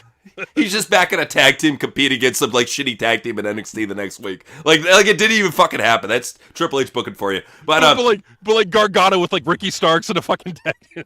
Oh God, it's bad enough that there's Tommaso Ciampa. But you know, Dave was talking about women's wrestling and intergender matches. And he said, women's wrestling was invented in 2019. I guess it only took place in one company. This is Dave's biggest problem. There's so many nerds on X that if you really were in an angry mood and a very confrontational mood, you could spend all day just fucking trolling people and acting like a dickhead. Like, that's X is engineered to make you angry, not to make you happy at all, ever. So my question to Dave is, why do you waste all day on X replying to dumbass fans? Because I got nothing better to do. In between giving really shitty booking match ratings and telling Tony Khan how to book his show, I go on Twitter and I get into arguments with people with no followers. That's what he does. It's, I guess, a big ego boost to him. But he was talking about the tremendous move that Dominic Mysterio did with the fake injury spot during his match with John Cena at Survivor Series. It was tremendous. When they kept the camera on him, I was like, oh, wait a minute. If that guy's really hurt, it's an accident. They took the camera off him right away. But I thought it was brilliant. They did the Penta spot. Most of the fans saw that spot, so in their minds, they're like, oh my God, Penta got hurt. Let's copy that spot. And Dominic showed it so great, it's just like he was hurt. And the way Cena dropped him, it looked like the botch of all botches. It was planned. It was really, really tremendous. So, shouldn't you be giving more credit to John Cena for making the move look real? Right. Not Dominic. Right. Like, come on, dude. It's so crazy. Like, Dave he's got to be one of the worst things to happen to wrestling. Like, he has convinced so many fucking idiots to want a certain type of wrestling that has been proven not to draw in every company in every fucking era. But he wants it. He wants fucking long work rate bangers. Dude, Lucha's rancid dog shit. It is. It always has been. Dude, it's more stale than mariachi music. Just fucking put it outside and put a bullet in its head, please. Just saying. Well, I mean, mariachi music is more entertaining than fucking lucha. Well, that's what I'm saying. At least mariachi music has hot chicks in the videos and shit. You know. Yeah, true. You know, I'll give it that. But here Lisa said, "Why couldn't you watch it with your girlfriend?" They said, I did. I'm trying to have him avoid the pitfalls. Although he did love most of the series and share my views on Eurohan. The fight scenes were a major turnoff. I can't remember who said it. I think it might have been Glenn Gilberti, but somebody quote tweeted him and said, "You gonna take him talking about your boyfriend Brian Alvarez like this?" or they tag Brian. They're like, "Hey Brian, you gonna take this shit?" Brian's like, oh, hell nah. Dave, you got some splaining to do, Buster Brown. Well, I got so many bitches. I'm fucking rolling into bitches right now. Just look at my cell phone. I got Will Ospreay. I got Kyle Fletcher. I got Kenny Omega. I got FTR. Got Brian Alvarez. SRS. The list goes on. Tony Khan's butthole. He's a player, dude. 60-year-old player. But somebody who is always a player, he's always playing that ball that the fans love, is Carmelo Hayes. And Black Wrestling Podcast said, but we can't stop crying at Carmelo Hayes WWE. So I don't know if it was them, but like somebody posted a video of some kid crying to Carmelo Hayes getting fake beat up in a wrestling match. And Carmelo says, This reminds me to never to forget or downplay the impact we have. My time is coming, little man. Why you lying, man? Why you gotta lie to that poor kid? He's already crying at seeing your terrible botching on the screen. Why you gotta lie to him for? Yeah, it's like, you don't fucking add insult on the injury with the fucking lie. Come on now. That's not right, lying to a crying child like that. Terrible. Terrible. But Ricochet, he had to join in on the fun, after there's a little shit thrown Mark Henry's way. So he said, Carmelo Hayes is on track to main event WrestleMania in 15 years. Aha! And everybody came after him. It's like, dude, he's a chicken shit heel. This is what they do. He's a troll. Yeah, in fact, I think this actually his gimmick now is just really shitty, uncharismatic internet troll. If I had to guess. Well, and what's sad is that, like, right now he's got more of a character than Carmelo Hayes. Because at least with Ricochet, it's something to talk about. I'll give him that. With Carmelo Hayes, it's just, he does bangers and plays ball. Okay. Like, there should be. I think there's such a thing as like unhumanly uncharismatic. Like, there's people out there that are just so uncharismatic. It's to an inhuman level. That's Carmelo Hayes. Like, he has got to be the least charismatic wrestler I've ever seen. Well, how do you become the black clone of Johnny Gargano but become even more boring? How does that happen? How does that happen? I found a way. If he's gonna not have the right look, he's also not gonna have the charisma. And that's just gonna be the way it is. He's never gonna get over like Johnny does. Johnny never got over, buddy. And he never will. Look at Johnny's abs. Oh my god. As long as the fans are getting their banger balls, that's all they care about. But Becky assured us that in Star Trek, when she's got her goofy wig on, that she will be doing all her own stunts. So if you see somebody getting shot in the head, she's really getting shot in the head. She's that much of a trooper. Damn. Okay, I got a little bit of a story to tell. Can I tell just a little bit of a story about this? Sure. They have the trailer for this fucking Starfleet bullshit that she's gonna be in, right? Okay. Go and look at the comments. Like, almost all, like 99.999% of them are all fucking like shitting on the show. This looks cheesy. This looks cringe. This looks like shit. The horrible fucking casting, horrible script. Like, she did it again. It didn't even fucking debut, and she did it again. The curse strikes again. Oh, it's not gonna even make it past the pilot, you motherfuckers. They're gonna pull the plug before January 15th. Is this gonna be one of those shows where, like, 10 years down the line, you see the forgotten pilot of this shitty show they tried to forget about in time capsules? They tried to delete it, but some fucking nerd cracked the code and put it on Internet Archive. Is that what the show's gonna be? It probably is. It's probably gonna be like the death of Star Trek. If something is gonna kill Star Trek, it's gonna be Becky Lynch's curse. Damn, think about it. She killed Conor McGregor's career. She killed off fucking Seth Rollins' career. She killed off Billions. Hopefully she didn't kill... Maybe she killed off Happy Gilmore. We don't know yet. We'll see if there's a Happy Gilmore 3. She might have killed that off too. Killed off The Rock. Yeah, Little Rock. Killed off WWE 2K20. Destroyed that game. In fact, destroyed the franchise to the point where I don't think it ever had a good game after that. So look at all the shit she's ruined. This is what she does. She's the curse. She's a witch. You know what? I want to put something, like, we talked about the cereal too, like when they put her, like when she was the man, when they put her on the cereal box, and we showed pictures of it, like, literally they were Honeycrisp. They were, and like Honeycrisp sells decently well. Like, you're not gonna find like boxes and boxes and pallets of them at the fucking local dollar store usually. But for this instance, it did. There was literally, and I took pictures of it at my fucking local dollar store. Literally pallets full of Becky Lynch Golden Crisp cereal at a dollar store. I'm not joking. I'm not kidding. I showed the pictures. They're gonna find like spiderweb covered pallets in some forgotten about warehouse, like 30 years down the line. Oh, what the hell is a Becky Lynch? It's that wrestler that killed all those franchises. Oh shit. Yeah. Oh, Becky. But you know what, though? The curse, it lives on with the Four Horse Face Women. So with Charlotte, she said she's forming a tag team with Alexa Bliss and that it was bigger than winning the Royal Rumble. How is getting a shot at the world title better than forming a shitty friendship and betrayal tag team that's bound to break up before WrestleMania? Right. I'm confused. I think they're confused. It's like they don't even know what the fuck draws anymore. There's no such thing as the rub. It doesn't exist. All the fucking mark-minded wrestlers need to fucking get that in their fat fucking heads. There's no such thing as a rub. Good booking is what gets people over. Commitment from creative is what gets people over. Usually. Straight up. That and being an actual like charismatic talent. That works too. Absolutely. But that's the thing with the 4 horse-faced women, not too many of them have that. Even a lot of the old school divas, have had their problems with these fans who are getting real pervy with them. Like Soraya was saying, that an incident at an event where a wrestling fan slapped her ass multiple times. So she said, I will say this lately, I feel like there's been an influx of certain fans feeling way too comfortable grabbing on females. Just this past weekend in Chicago, a fan decided he wanted to slap my ass 3 times in a row because he thought it was funny. And the security didn't do a fucking thing. They ended up coming up to me afterward and were like, do you want us to escort him out? Or whatever the case was. But by then, it was already nearly done. It was too late in the day.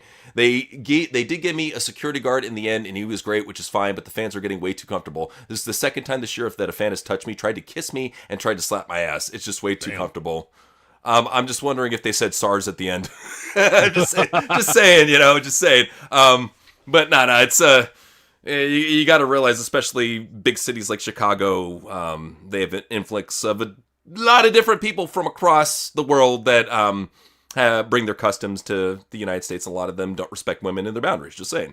And some of them, go in disguise. Or they could be a wrestler in disguise. Who knows? You never know. But I will say David Otunga did his fair share of crying and complaining about John Cena. Because what better way to dig up dirt on John Cena right before he retires? I love it when people do this. So Otunga claimed that he suffered verbal and emotional abuse from John Cena in the WWE locker room. So in a video published on YouTube, for 55 minutes, this dude fucking cried. This next story I have waited 15 years to tell. This was on September 24th, 2010 in Paris, France at 3:48 p.m. It was a cold day outside, slightly rainy, but mostly moist. I was tag teaming with Wade Barrett against John Cena and Evan Bourne. Goldust was on the tour. He tells this whole fucking stupid story about how Goldust was such a great guy to him and helped him out. But then evil John Cena shows up and fucks up everything. So I hang John Cena up in the ropes. He's hanging there. I'm flexing, doing my stuff. I slowly walk over. John is hung up. I reach out and grab the ropes, the first step of the move. And the moment I touch the top rope, Cena does this awful looking sell. You're David Otunga. What the fuck do you expect? Right. So I just touched the rope and he sold it way too early. It looked terrible, but I didn't say anything. I turned around and boy, Cena's pissed. He's kicking my ass in there for real and cussing me out, telling me how terrible I am, that I live in a fantasy land, that I'm awful, and that this is what is going to happen. That this is over. I'm going back to FCW. He's doing this in the middle of the match. Good. I'm trying to tell you, you're unprofessional. And I don't know what to do with myself at this point because I didn't mess that up. But this is John Cena. He's cussing me out, stepping over the line, and we're still in the match. So we go to the back, and I don't even get to say sorry. Cena's cussing me out, and as soon as he comes to the curtain in front of the entire locker room, totally dressing me down, telling me this is a fantasy for me, that I'm not a real wrestler, I shouldn't be here, wah, wah, wah, wah, wah. I can't hack it, go back to FCW. And it's so bad that he literally starts getting tears of anger. Not crying, though. Not crying. Rage tears. That's what they are, the rage tears. Because what do you do? I'm not going to put my hands on him. He ain't crossed that line physically. You could have gave him a receipt in the ring like a fucking man, you bitch. But he's talking to me in a way that no man talks to another man. Totally disrespectful. And the whole point is, he messed up. He finished his tirade and stormed off. Goldust came over to me and gave me a hug and said, man, that's messed up. I'm sorry you had to deal with that. And then, he was just complaining about how Cena treated him so bad in the ring and never apologized to him and blah, blah, blah, blah, blah. And then you see stories like this and you're like, okay. Sure, buddy. Yeah. Just saying. Sure, buddy. We're just showing the article. David Otunga, you can't sue. We're just showing the article. We're not implying anything. I'm just saying, past history of aggression. It's right there. It's just saying. So says Zach Johnson with this article, Yeah, this guy named Zach Johnson was telling it, Blame him. Anyways. So yeah, it's just going on with David Otunga. If you haven't heard from him in a while, this is cry for help to basically raise attention about his name. So there it is. But let's go ahead and show you what Undertaker's been doing in his spare time besides doing a terrible podcast. He's been, I guess, doing really shitty low-res photographs in his backyard. I take spooky photographs during the winter. It looks like a horror novel, but if it was filmed in 8mm, You should have posted at the top, like, are you scared? His Is Undertaker making a Goosebumps book? What is this? Undertaker making a Goosebumps. Honestly, that's not the worst idea. It would sell. Yeah. Just saying. Him as a character in I mean, like, that franchise is pretty much dead. Maybe the Undertaker could be a character in it, and who knows? You never know. But Stone Cold, he's showing people that not only is he a lover of the cats, not only does he love pussy, but he also loves cocks as well. So, for anybody wondering, yes, he loves the cock as well as the pussy. Damn, son. I love holding a cock in my hands. And that's the bottom line. Because Stone Cold's... And it's like, look at the claws, like, right on his dick. Like, what is that? Damn, I think his cock's trying to cop a feel. Damn, son. Cock-a-doodle-doo, what can I say? That's Stone Cold for you. Okay, so now it is time that we go to the universe of Sora for some AI news. So, started out with on AI news, we got John Cena, I guess, dressing as a bumblebee for Halloween. I'm a bee. Buzz, buzz. You can't see me, can you? I'm geeked.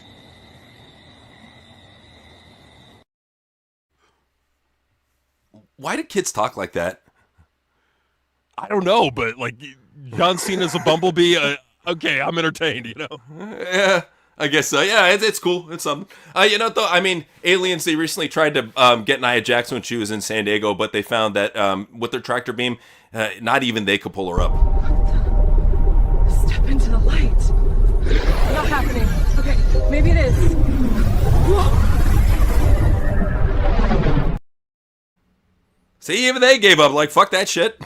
It's like, we give up. Fuck it. Yeah. So, I was wondering, people were wondering what would happen if WrestleMania was in Georgia. So here it is. This April, the world collides in Savannah, Georgia. WrestleMania storms into Enmarket Arena for 2 historic nights of unforgettable action. Witness the superstars, the drama, the spectacle. The thing is, they would actually get a lot of wrestling fans if they did Georgia. I think that's pretty smart. Probably more than they're going to get in Saudi Arabia, For real. So, recently people were talking about who would buy out WWE, and the Sora universe, it wasn't Saudi. It was actually North Korea. When North Korea bought the biggest name in wrestling, no one expected what came next. Under the wise guidance of our marshal, the sport of body slamming now fuels the people's industry. The ring became a refinery. So that's what they did. They just turned WWE into a labor camp. Great. They got like Rhea Ripley and Bronson Reed in the mines. Hey, if anything's going to make Bronson lose the weight, that's it. That's motivation right there. I love it. He's like, I haven't eaten in 20 minutes, guys. Get back in the mine. You get back in mine now. You get back in mine. We shoot you. We put you on grill. But, I do what he says, Bronson. Gotta listen. But I will say though that we're talking about huge TV deals, So recently, TNA, they landed on AMC, but Ring of Honor, they pulled the big one. Check this out. Ring of Honor just scored a huge streaming deal. Beginning in January, every weekly show will be free on Pluto TV. It's a new chapter for ROH, and we can't wait to bring our brand of wrestling to even more fans around the world. Wrestling. If he was smart, he actually might make it happen. I'm just saying. Nah, Tony's not smart. His brain is he's probably got like a huge chunk of cocaine lodged in there, so he's probably not going to do it. He's probably going to say, hey, keep it behind a paywall so that nobody can fucking see it or no one will care to see it. Brilliant, Tony. Brilliant.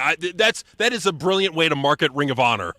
He knows what he's doing. But, Vince McMahon always knows how to make an appearance no matter where he's at. So here's him just having...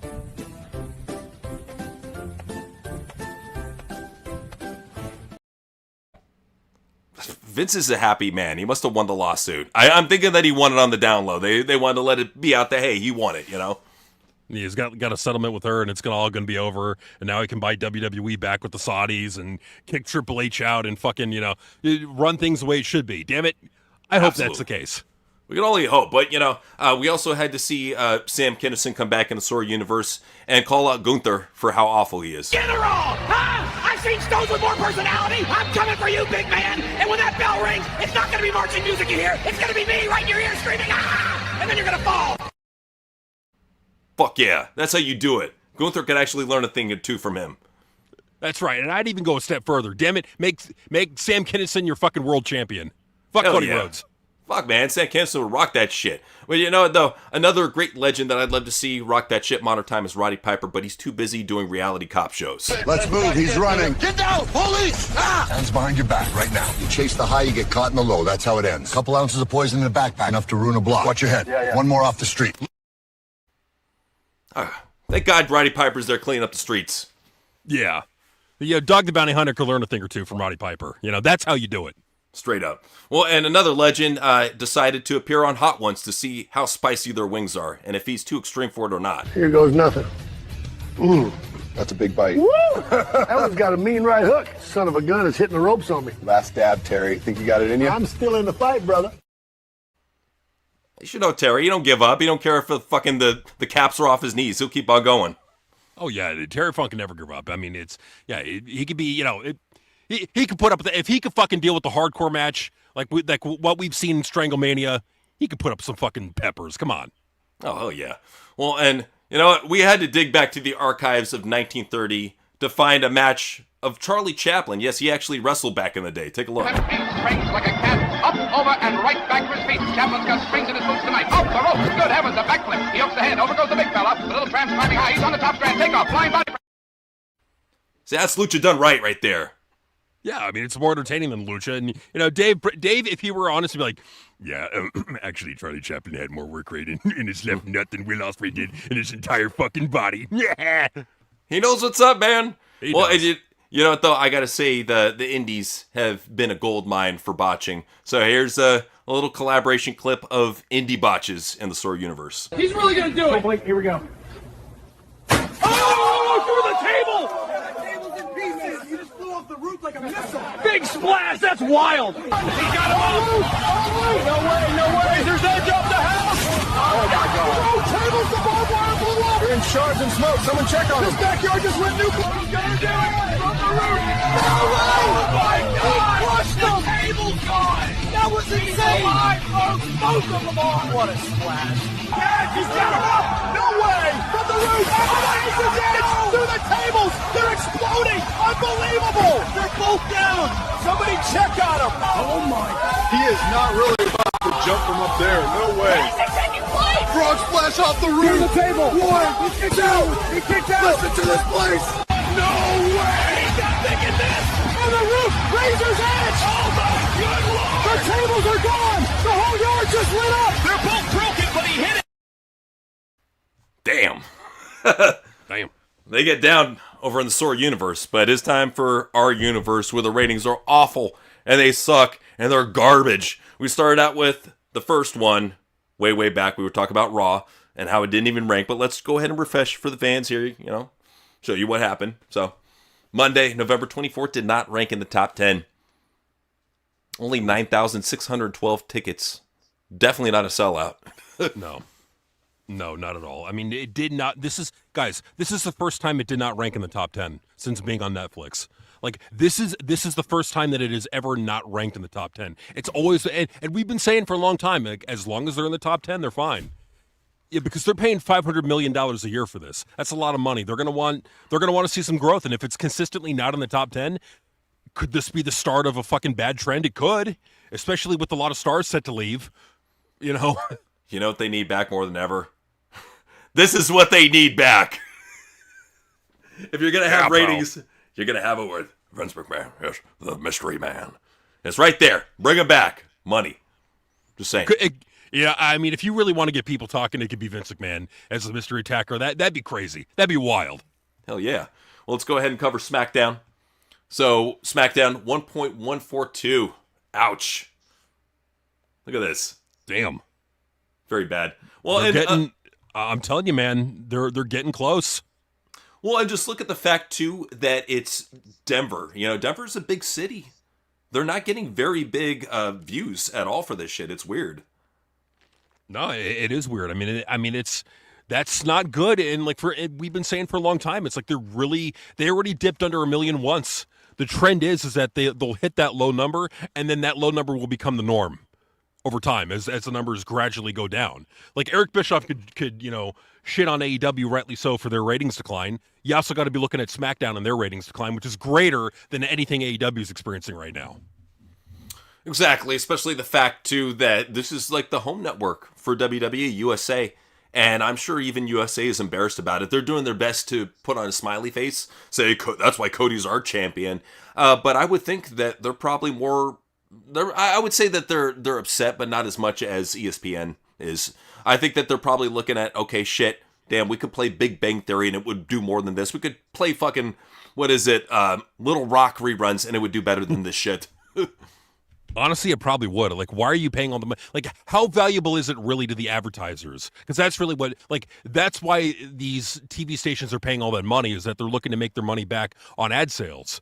Well, if they can't make their money back on ad sales, why would you keep the product? It doesn't make business sense to why you would keep wrestling if it's not bringing you money. Exactly, and that's what we try to point out. But these fans don't seem to understand business stuff. They don't understand anything about money or ratings. They think that, oh, YouTube views and X views equal success. No, that's shit that can be bought off by bots. Ratings cannot be bought off. That's why we use these as metrics, because they're foolproof. I mean, for the most part, it's what advertisers pay money for. They don't go off of like secret numbers. No, they go off of the Nielsen number. The Nielsen number is what they pay money for. Exactly. So it's frustrating that this is what we have to deal with. People still trying to glaze over the shit, and it's just dumb, man. Let's go ahead and cover Dynamite. How did Dynamite do? Dynamite did 512 viewers. Or, oh God, in the future, in 2 years from now, they'll be doing 512 views. 512,000 viewers. Damn, 2,000 people in the building, man. Wow. Lame. That sucks.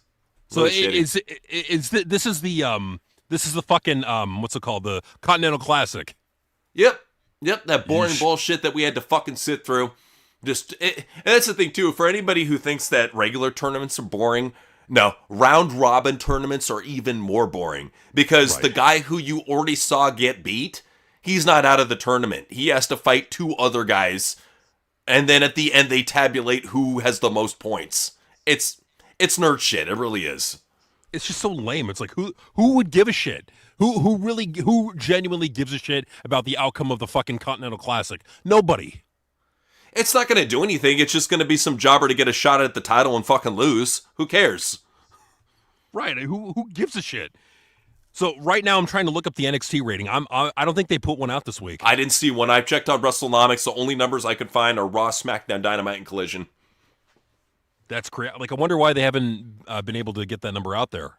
Weird. Yeah, and usually WrestleNomics, they have all the numbers, so I was kind of caught off guard with that. But yeah, I got a Collision number here. You want to talk about it? Okay, 285,000 viewers. Not good. Not good for what is a primetime slot on TNT. Yeah, and I just even check over here the cable primetime median rank over the years: 2023 4.5, 2024 6, 2025 12. Damn. So for anybody bagging on Collision, and I bet you anything, a lot of them are fucking TNA dick writers and NXT dick writers, TNA is going to do worse than this. Probably on its first episode. This will be a normal number for TNA. Yeah. On a good week. Mm-hmm. Because there's no star power. I mean, you watch TNA, there's a little bit. They got like Dolph Ziggler. I got to change it. Like, I just thought about what I just said. What's up? Okay. It made zero sense. On a good week, they'll be getting 285. Normally, I think they're going to be getting anywhere from like 180 to maybe 230. Yeah. I don't think they're going to do very well in that aspect. So, yeah, that's what's going on there with this whole bullshit. 285. Yeah, not good at all. Any more numbers? I think that's about it. Okay. All right. So with that covered, let's go ahead and head over to Super Chats. Samand Jord, I think I said that right, said, Oba Femi is a horrible name, and the act, which is a no-character big African guy, will never get over. I don't see it. He's not the next Brock or close. And that's a controversial opinion, Samand, that would get you a lot of heat online. I feel the same way. My brother feels the same way, I'm sure, as well. Yep. And the big thing that is so frustrating with Oba is the character is right there for him. He's a big Nigerian dude. They should be going, honestly, for his Nigerian background, stories about like him doing Nigerian training, you know, with tribals people. Like, there's so much character work that you could fucking infuse into him to get people to care about him. Because he's not a bad promo. He's got a good look to him. He's young. He's very athletic. Not a big injury history from what I can see. There's a lot of promise there with him, but it's the presentation that will somehow get even worse under Triple H's control. So for anybody think that he's bad right now under Shawn Michaels, he would be presented even worse under Triple H. And you're going to see the start of it at SNME. It's like you can't have hope for any stars being made under Triple H. He told you there will be no megastars after Cena. Absolutely. So yeah, that's just how it is. Yeah, Femi doesn't have a good name. It's definitely a William Regal name. Doesn't really have a character, even though he's a built-in fucking character to use. It's so frustrating. So yeah, I agree with you on that. Play the High Note was saying Barash learned under Vince Russo in WCW and TNA. Yep. And that's why he's as good as he is. He knows how to do storytelling. He's the first one that really brought cinematic wrestling to the big time. I mean, sure, a couple indies had done it like Riptide and whatever, but he was the first one to actually bring it to the big time, so to speak, and show off that cinematic match style. Nobody else had done that before. In fact, after that, WWE started doing those cinematic matches. So, Barash, he was a trendsetter in a lot of ways, man. Right. He really was. Yeah. Play the High Note said Cena is legit autistic. People with it tend to put themselves down. No joke. And I'm sure they do. But a big part of me believes that Cena is the type of guy where he wants to be presented, especially if you look at what he posts on social media all the time. He wants to be basically positioned as the positive guy, as this positive legend that doesn't put down other people, that puts his time in for everybody. I think in the twilight of his career, what he wanted to be is respected not only by the casuals, but also by all these fucking dorks that took over and hated him forever. I think this is his way of just basically going out on his way as being this diplomatic good guy, this good politician. He's been a politician his whole career. He just knows how to play the ball the right way. No, absolutely. And it's all of this it's good PR for him. Yeah. On the way out. Especially going into Hollywood, you know, you need to do this. Look at Rock. Rock became a fucking sweetheart. I mean, with the exception of the Cody attack, but even then he tried to make it up with that Netflix episode. So, yeah, The Rock was a sweetheart on his way out with the exception of the Cody shit. This is how you have to do if you're in Hollywood. That's why Batista probably hasn't came in back for any angles or anything. He's like, you know what? Fuck that shit. I want to play a bad guy. That's what I do. So, it is what it is, man. Alejandro said, Edge and Randy did more evil things as a heel than Triple H ever did. Kane did the worst things too. Oh, nah, yeah, we definitely remember what Edge and Randy did. They definitely set themselves aside as very evil, good heels in our mind. And even Kane, yeah. Now, Kane was a great babyface / heel, but we definitely remember him for his shit that he did against Undertaker and just in different feuds. He was just a very, very dirty, disgusting guy at a time. But now, Triple H he's never been a top guy to me. And I'm not just saying that, you know, just because I hate his booking. He's never been one of my favorite guys. Because even back in the day, I really like work rate. And every time I would watch a Triple H match, I would literally think what he would think of John Cena. I'm like, this dude's slow, clunky, sloppy, and uncoordinated. Right. But he does a really slow running, jumping knee that anybody can move out of the way of. Oh, he does a really slow, labored clothesline that anybody could fucking duck under. Oh, he does a double underhook move, but doesn't lift him up and just lazily drops to his knees. It's like, he's not a good wrestler. No, he's not. Sorry. Marcus was saying, after John Cena retires, that's it for me with watching WWE. It's a disgrace how this retirement tour turned out, only watching JCW now. And I can't blame you, King Marcus. That's how we are too. We've decided to make JCW our weekly show that we watch and review. And it feels good to us. For once, we actually have a weekly show that we can watch and review that's modern. Beforehand, we would have to go back to the past to find good shows. Or we would have to try to sit through Dynamite or NXT, which are most of the time fucking awful. So, now it feels good to finally have something on a weekly basis that we can sit through. And not only sit through, but enjoy. You know, it feels good.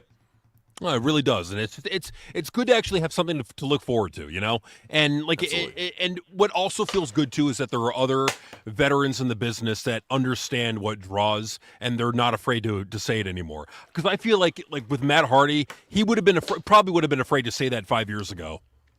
The business is dying, so they're being more candid, and I applaud them for doing so. Yeah. Alejandro said, thoughts on Austin heel turn WrestleMania 17. The fans hated it. It had to happen at that time. I mean, even so, he's still going to get cheers. That's the type of guy he is. With how popular he is as the anti-hero, he's still going to get cheers. Nobody's going to fully hate Austin. No one's going to fully hate Austin because just out of nostalgia alone, they want to like Austin just based on the star power, and who he was in the past. And look, if Austin does come back, he's going to get a huge pop, regardless. Like, he's going to get a huge pop. So, yeah. Absolutely. Alejandro said, after Cena retires, that's it for me. I'm done. And that's how a lot of people are. A lot of people have said that on our comments. After Cena's gone, we're gone. I don't blame you guys. I mean, Cena was a big part of your childhoods. He's a big part of many people's childhoods. Big part of pro wrestling too. A big part of WWE. So when he leaves, it's almost like you took the heart out of WWE when you took Vince McMahon. Or you took the heart out of WWE when you took out John Cena. You took the soul out when you took Vince McMahon. So, yeah, basically it's this heartless, soulless machine that we're going on right now. It's a shame. It really is, because with a competent booker in charge of WWE, you could be making new stars, and there could be something to look forward to. But with Triple H being there's nothing to look forward to. You know what he's going to do. He's just going to fuck over everybody that you like and push his shitty fucking NXT Black and Gold jobbers. You know how it's going to go. Look at Ilya Dragunov. He's being pushed to the moon. Nobody asked for this. Gunther's getting pushed to the moon. Nobody wanted this. It's heavily disliked, not even on YouTube, but also on X. When they posted Gunther getting in the camera and calling out John Cena and all this shit, there was 2 positive comments. Everybody, even the hardcore smarks, are dumping on this shit. And rightfully so. As they should. They should be shitting on it. We need more people shitting on Triple H and his shitty creative. If you want things to get better, if you want things to change for the better, you got to hold Triple H accountable. Absolutely. Alejandro was saying, some idiot said ratings don't matter anymore because they're doing new ways of making money with streaming. It makes no sense, LOL. What's wrong with them? They believe whatever bullshit their favorite dirt sheet writer tells them to believe. Dave Meltzer has said stuff like that before, that the money is made on streaming deals and that they don't really have to worry about ad revenue anymore. So if Uncle Dave says it, they just echo his sentiments and don't even think for themselves, which is very, very sad. No, in fact, these companies, what they do is they have been known to relinquish people for failing out on their deals. Look what happened with Fox and SmackDown. It's funny how fucking every wrestling fan has memory hold that shit. SmackDown used to be on Fox. Now it's not. That's not good. That's not good. That's a step down. You went from having SmackDown on Fox brought the channel that NFL games air on to USA Network. That is a massive step down, regardless how you want to look at it. Well, and keep in mind, all these companies that are landing cable deals, like hardcore TV cable deals nowadays, they're either from lockdown previous grandfather deals like AEW did with their lawyers, or they're these shitty companies, these shitty cable companies that are basically forgotten about, like AMC. Right. When's the last time anybody talked about AMC? I didn't even know they were still on the air.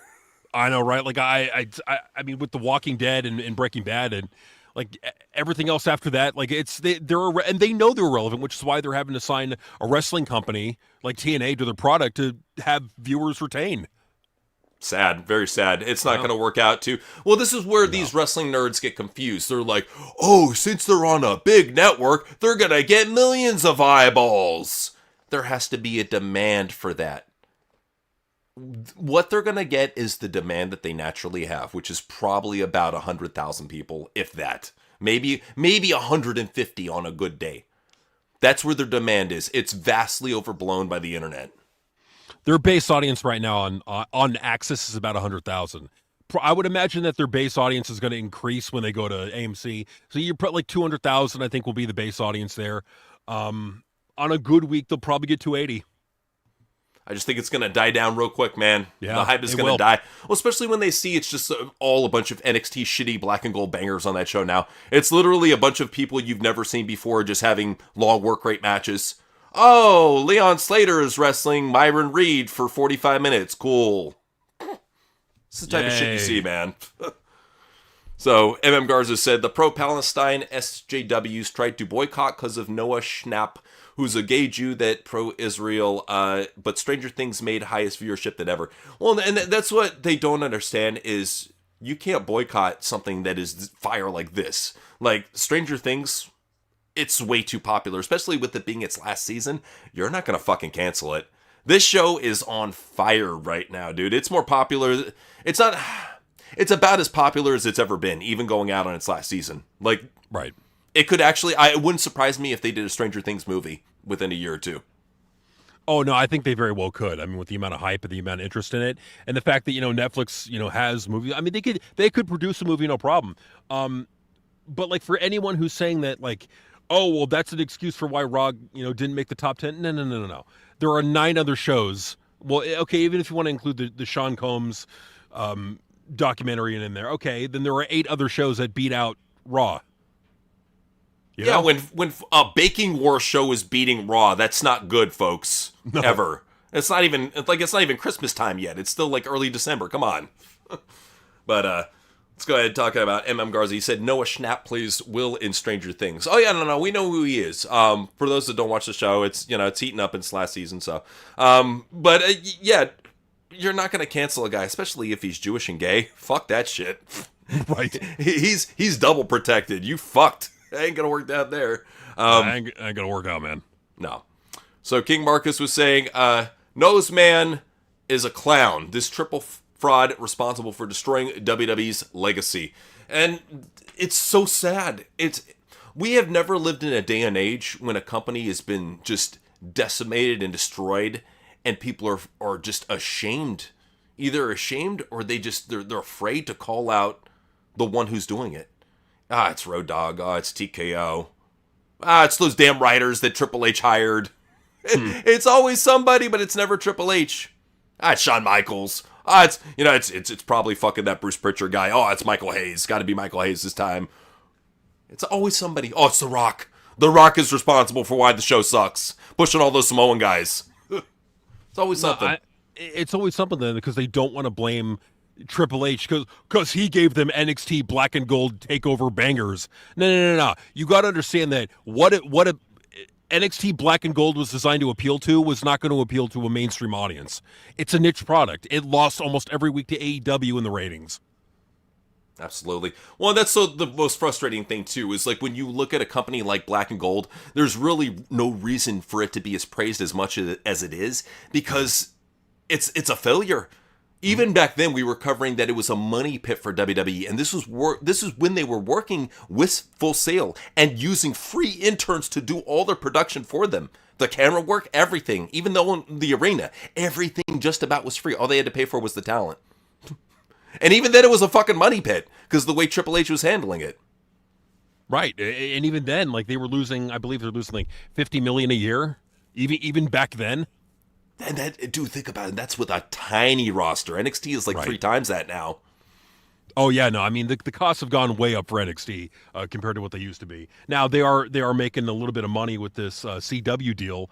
I think they're still losing money on NXT. Oh yeah, and that's the thing too is the CW deal. It's not forever. I don't think that the renew NXT because NXT it's shown that its numbers don't grow. Here was a show that started out around 750, and over a period of time, it just slowly keeps on dropping to around 600, 650 now. What is it going to be like next year? Around 500, around 400? Who knows? I very well could be. I mean, they're already in that direction. They're heading downward.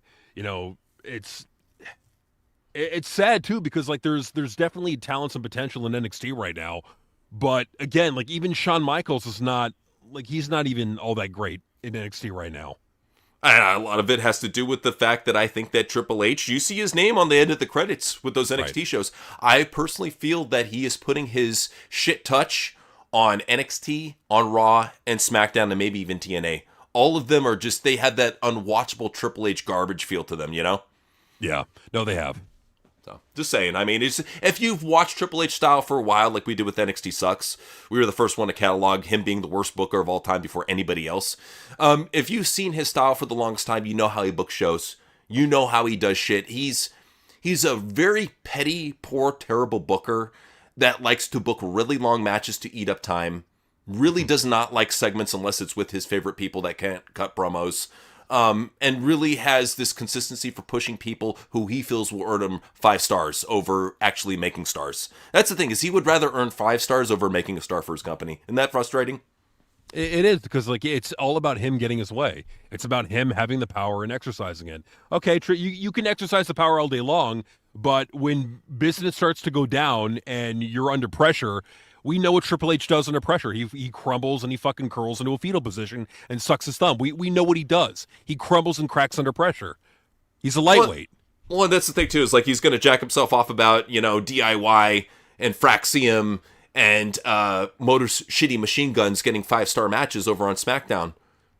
Right now, it's so low rated. I've never seen SmackDown get such an awful rating in its entire time. I remember a while back we were giving Raw shit for that one segment that it did where it was Giovanni Vinci versus Tommaso Ciampa, and they got barely over 1 million in the ratings, and we were saying that was bad then.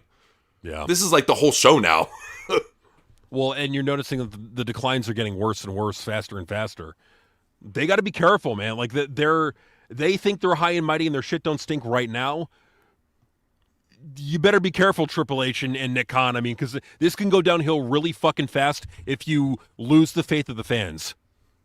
All I gotta say is the next 5 months are gonna go by super quick, fans. Yeah. Snap a finger, you'll be there in May. Just saying. So, Catman, impression time. Get to it. So, let's switch this over.